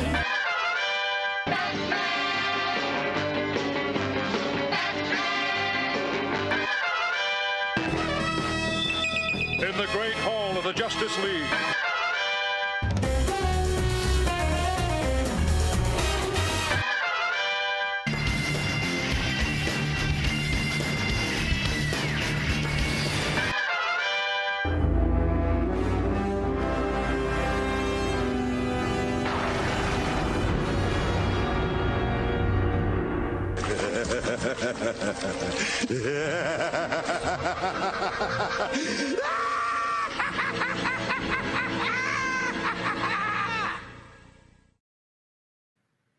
Our third episode that we're reviewing, Nothing to Fear, which was in production order, Yes. episode 3, but in broadcast order was actually episode 10. Yes. First aired on November 15th, 1992. It was directed by Boyd Kirkland and written by Henry Gilroy and Sean Catherine Derrick. I actually need to look up how to pronounce her first name. I don't think it's Sean. Scene? I don't know. Getting into the summary, a horrifying villain named the Scarecrow spreads fear gas and wreaks havoc on Gotham State University. Yes. Cast introduced in this episode, we've got Kevin McCarthy playing Dr. Long, Richard Mall, who we've already brought up on before, but he's playing a different character here, and one he plays more of, the Bat Computer. And Henry Pollock II plays Scarecrow. Trivia for this episode: production-wise, this is the final episode to feature Clive Revel's voice as Alfred Pennyworth before he left to do a previous commitment. More on his replacement in the next episode. The producers disliked this episode, believe it or not, believing the script to be mediocre, the pacing bad, and the method used to defeat Scarecrow to be overly cliche. To quote Bruce Timm, it was written by Henry Gilroy. Is that what I said earlier? Yeah, sorry, brain fart. Who had never written cartoons before. He was a film editor here and always wanted to get into writing. At the time, we didn't have a story editor, so we gave it a go. When he turned in his first draft, which wasn't bad, we had hired our first story editor, Sean Catherine Derrick. We immediately came to loggerheads over this show. Some of the dialogue she changed wasn't changed for the better. Bullock in this episode calls Batman Zorro when talking to Commissioner Gordon. Yes. Coincidentally, Bruce had just seen a Zorro movie the night his parents died, and the hero he had an influence on him. In the comics. Yes, in the comics. I'm spelling that specifically for a reason. Something about gray and... We'll get there. Yeah, we'll get there. Batman's line, I am vengeance. I am the night. I am Batman. became somewhat iconic and was used by Cartoon Network throughout their advertising campaign when they first began airing the series. It was later used as the opening line of the Batman musical in Out of the Past 2000, which you hear at the beginning of our segment every time. Yes. This line has also become a signature of Kevin Conroy, as he often performed it during the start of his appearances at conventions. Mm-hmm. Conroy later said the line in Batman vs. Superman 2013, starring Tim Daly, the star of Superman, the animated series, and his son Sam. Conroy also said the line when reprising Batman during Batman Arkham Knight 2015. That's the video game. The line is also part of the Green Arrow's Batman impression in Night of the Day of the Dawn of the Sun of the Bride of the Return of the Revenge of the Terror of the Attack of the Evil Mutant Hellbound Flesh-Eating Crawling Alien Zombified Subhumanoid Living Dead Part 5, 2011. I don't know what that is. I just love the fact that the name is that long. What? And Night of the Batman from 2011. I think this is that from Arrow? What is that it from? Might be. I'm looking at the IMDb page on it right now. According to this, the story for that is a comedic parody of the golden age of television, where episodes of Bonanza and the Andy Griffith Show have the original soundtracks wiped out and replaced with more updated story editing and dialogue for today's depraved TV schedule. I think it's just a joke. Okay. Thing. Wow. I've never heard of it, but you gotta love a name that long. Yeah, it's like that. It's not because I watched Arrow for a time. Be like, I never heard an episode title like that. Yeah. The guard at the University Bank is reading a comic book for Tiny Toon Adventures.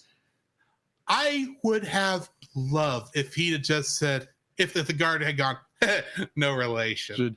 Yeah. That would have been hysterical. Oh my gosh. Yeah. This is a hat tip to Bruce Timm and Eric Radomski, who were responsible for that cartoon series. At one point, the Batmobile computer shows a list of nearby chemical companies. Among the companies shown are Star Labs from the Superman comics, which would later be featured in Superman the Animated Series, and Axis Chemicals, which is the company that turned Jack Napier into the Joker in Batman 1989. Exactly. This was the first episode of the series to feature anything from Batman's origin. Only an episode of the Super Friends in 1973 titled The Fear, which incidentally also featured the Scarecrow as the main villain, and Tim Burton's Batman 1989 movie explored the Dark Knight's origins outside comics medium before this episode. That is actually a little bit incorrect. In the pilot episode for Batman 66, in which he is going up against the Joker, I believe, Cesar Romero's Joker. I think that's who it was. Batman does mention in a scene early on that about his parents dying when he was a kid and why he became the Batman. Okay, so interesting. Why that's not here, I don't know, but that's a bit of trivia I knew, is that it was mentioned there, because I remember being surprised that goofy, campy show included that bit of knowledge, that part of the backstory. So nice. Yeah. What are your thoughts on this episode? Oh my gosh. Like, this episode is iconic. The fact that they said this was probably a really, really bad script.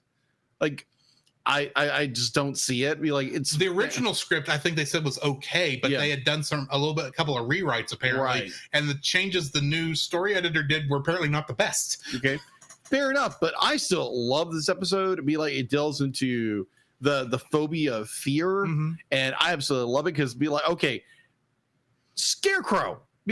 This character. I think if this show came out in 1993, am I right? 92. Okay, 92. I would have been like a kid still. And it was like, okay, this is you have actual general fear in this show, and I can see where it would be like, oh my gosh, this show would have terrified some kids. This episode in particular. But then you have this where, especially the scene where under the influence of the fear gas, the Scarecrow sees Batman as a Batman. Oh, good night. That was terrifying. And it goes full Night on Bald Mountain for the guy.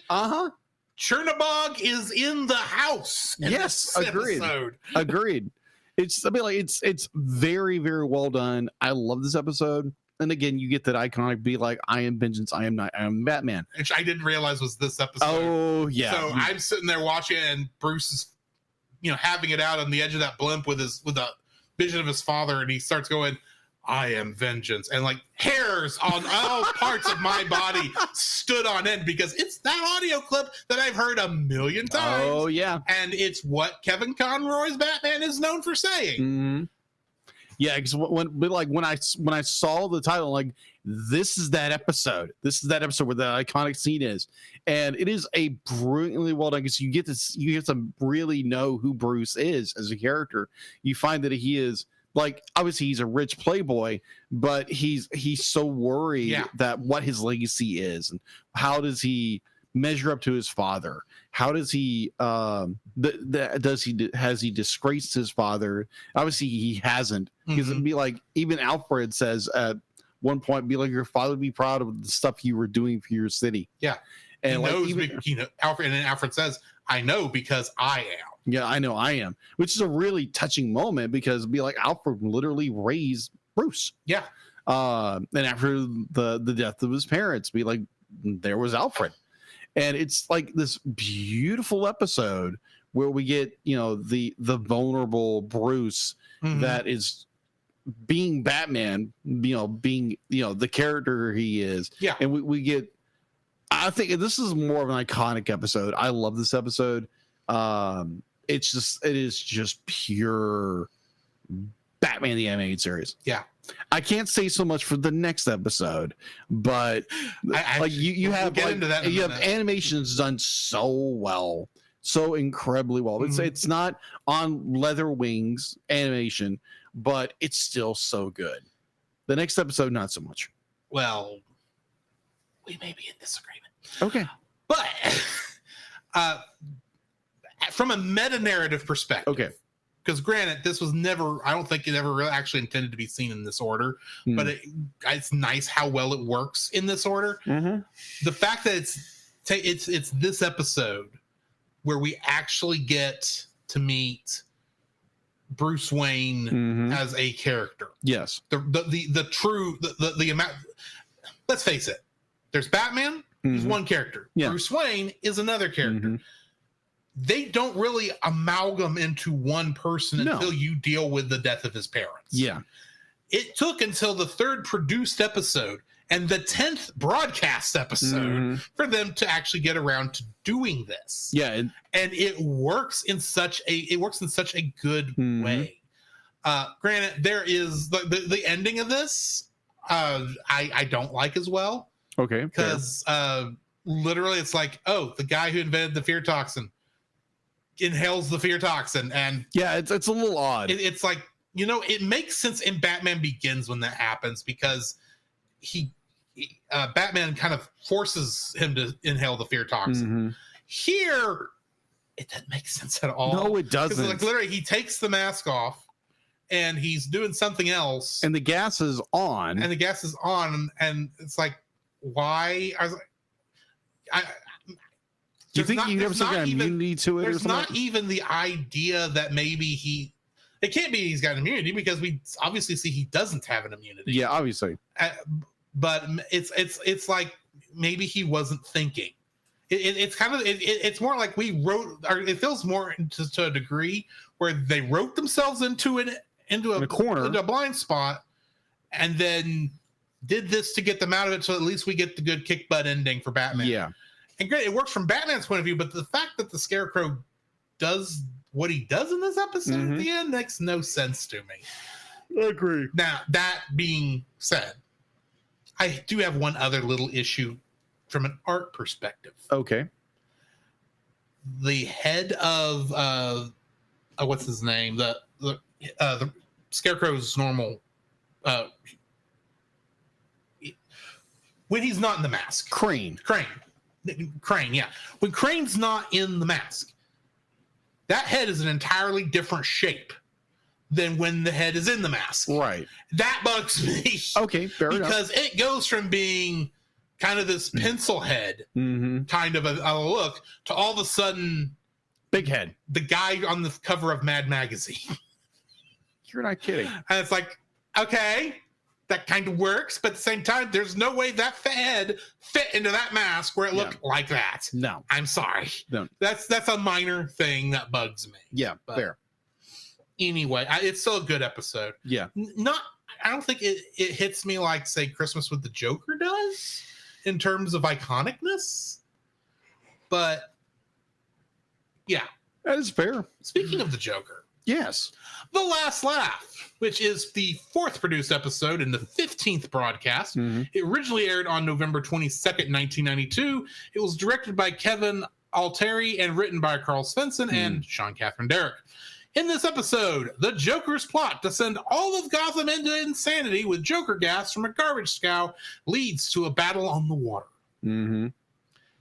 Cast introduced. It's the first episode where Ephraim Zimbalist Jr. plays Alfred Pennyworth. Oh, okay. And Pat Fraley plays Jest, one of the goons. Yeah, that's right. Getting into the trivia for this episode, the producers learned a very valuable lesson about broadcast standards and practices in this episode.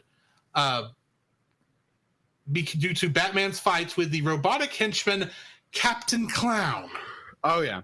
We found out that we could beat the crap out of him because he's a robot, said Bruce Timm. It was great. We didn't know if we could get away with that, but we took a chance. We had Batman pick up a pipe and bash him in the head, and there was no objection. Kevin Alteri came up with a new weapon for the Joker to stave off Batman on a catwalk. While I was storyboarding that sequence, I wondered what would the Joker do? Throw a knife? No, I thought of the old poker trick with the card up the sleeve, and it would be a stainless steel card. Swak. I'm sure Gambit is not going to be suing you for plagiarism at all. Yeah, no. As I said earlier, this episode is the first episode produced with Ephraim Zimbalist Jr. as Alfred. He would continue in the role until Alfred's final appearance in the episode Star-Crossed in 2004, which is actually an episode of Justice League Unlimited. Wow. Yeah. This is the first appearance of the Batboat. Yes. Bruce Timm stated he wasn't too fond of this episode, negatively comparing it to a Super Friends episode, because Joker has no real motive for his actions. No, he doesn't. Later episodes would get around this by having Joker's motive often boil down to insanity. Yeah. And it kind of is what it is here, too. Yeah. After dumping Batman underwater, Joker turns to Captain Clown and says, "Well, Captain, this could be the start of a beautiful friendship." A reference to Casablanca. The armored car at the beginning of the episode bears the company logo, Dinks. This company appears in several episodes when an armored car is seen.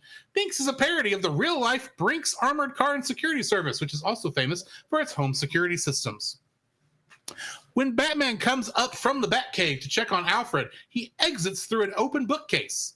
The entrance is used on only one other occasion, when Randa Duane discovers the cave in Heart of Steel Part 1. In all further appearances, the entrance to the grandfather clock that Alfred in this episode is smashing to bits.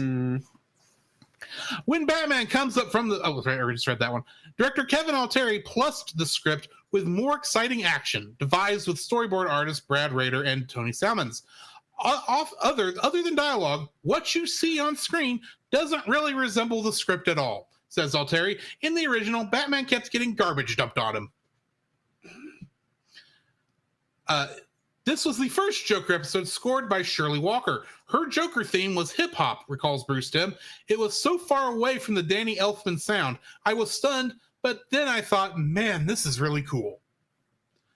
And that's the end of the trivia, and I'm going to go ahead and talk about why I do like this episode, because the very second the title card pops up and you hear the that bass line kick in that plays so often in this episode, that do do do do do do do do do do do do do do do dun dun dun dun dun dun. Have you ever heard a song that you've not heard in years? It's not even gotten stuck in your head at all.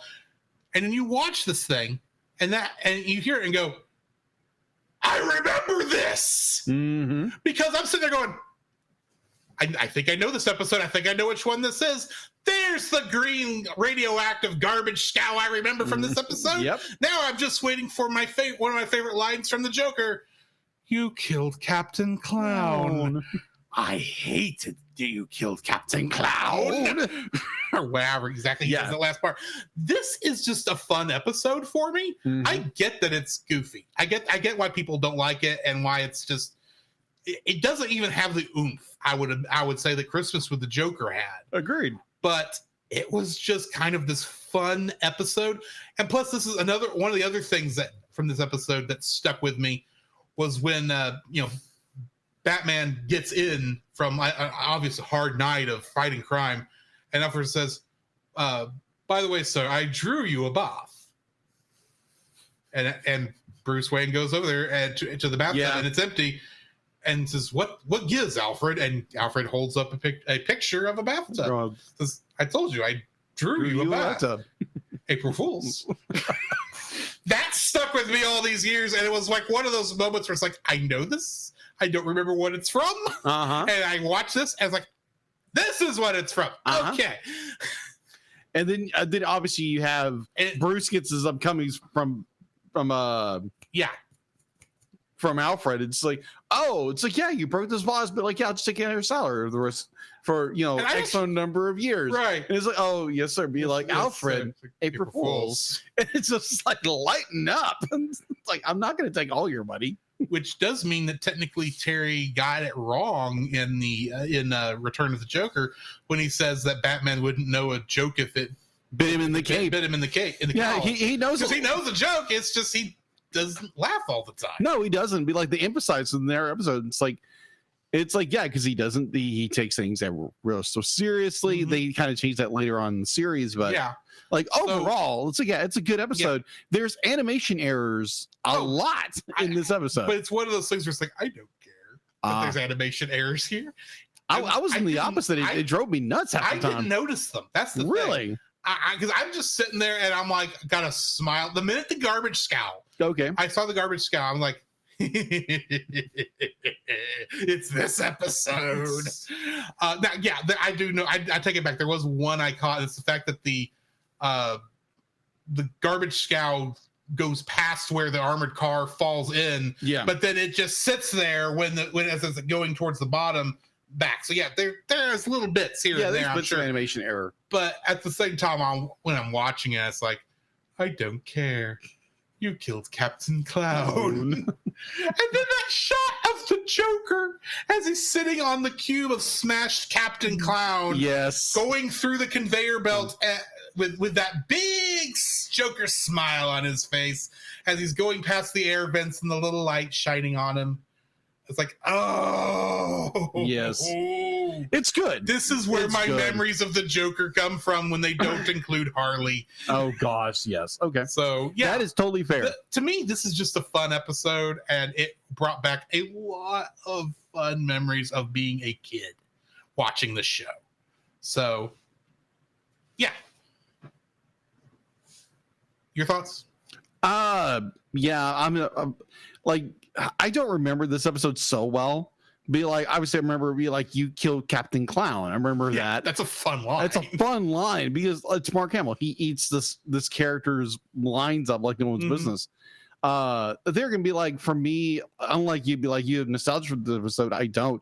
So watching it, be like, I'm looking at the animation and like, man, this looks crunchy. There's a lot of it's like, ooh, wow, like Joker looks really bad in that scene, or Batman looks real funky, or something like that. Mm-hmm. But yeah, overall, it's a great episode. It's a great episode. Be like, it's a nonsensical episode. But there's no rhyme or reason why Joker is doing it. Obviously, he's insane, but my rationality on this was always that Joker is still a mobster. Yeah, he's insane as a mobster, but he still needs to get money for his to fund his wrongdoings. Mm-hmm. So of course he's going to do stuff to go and make it easy for him to steal stuff. And what better way to make it easy to steal stuff than to turn all of the financial district into laughing, happy madmen? Mm-hmm. I mean, he did raise the laughing stocks. That is true. I just stole the joke from the episode, but still. Yes, you did. But yeah, that's the end of this episode. Yes. Along with Code White next week, we are going to be the Batman episodes. We're going to be reviewing I should have had this up already. Pretty Poison. Sorry, I did it back. Pretty Poison and The Underdwellers. Yeah, that's a good episode. I'm assuming Pretty Poison is Poison Ivy. It's Poison Ivy. I don't remember what The Underdwellers is. It's kids. Well, okay, yeah. Because we actually are coming up on a couple episodes where the names aren't really lending themselves to anything in my memory. I mean, I can guess there's one up here that's going to be another Joker episode. But, yeah, we are... That is what we're hitting next. Come January, we're going to get a bunch. I actually do know what they are. Okay. So nice. Yeah, join us next week for that. In the meantime, this has been Drew. This is Jiggin. We wish y'all all a happy Thanksgiving, and we'll catch you in the next frame. Eat more turkey. You can follow Jacob on his Facebook at Jacob B. Heron. His Facebook page, Jacob's Daily Art Corner, where he tries to draw each and every day. His Instagram at Jacob B. Heron. His Twitter at Jacob Heron, and his Letterboxd at Jacob Heron. You can find Drew on Facebook at Drew Dodgen. His Facebook page Drew's Photobin to see his photography. His Letterboxd page at GGeorge759. His Twitter at GGeorge759. And Instagram at Drew Dodgen. You can like us on Facebook at the Cellcast Podcast, on Twitch at the Cellcast Gaming, on YouTube at Cellcast, on Twitter at cast_cell.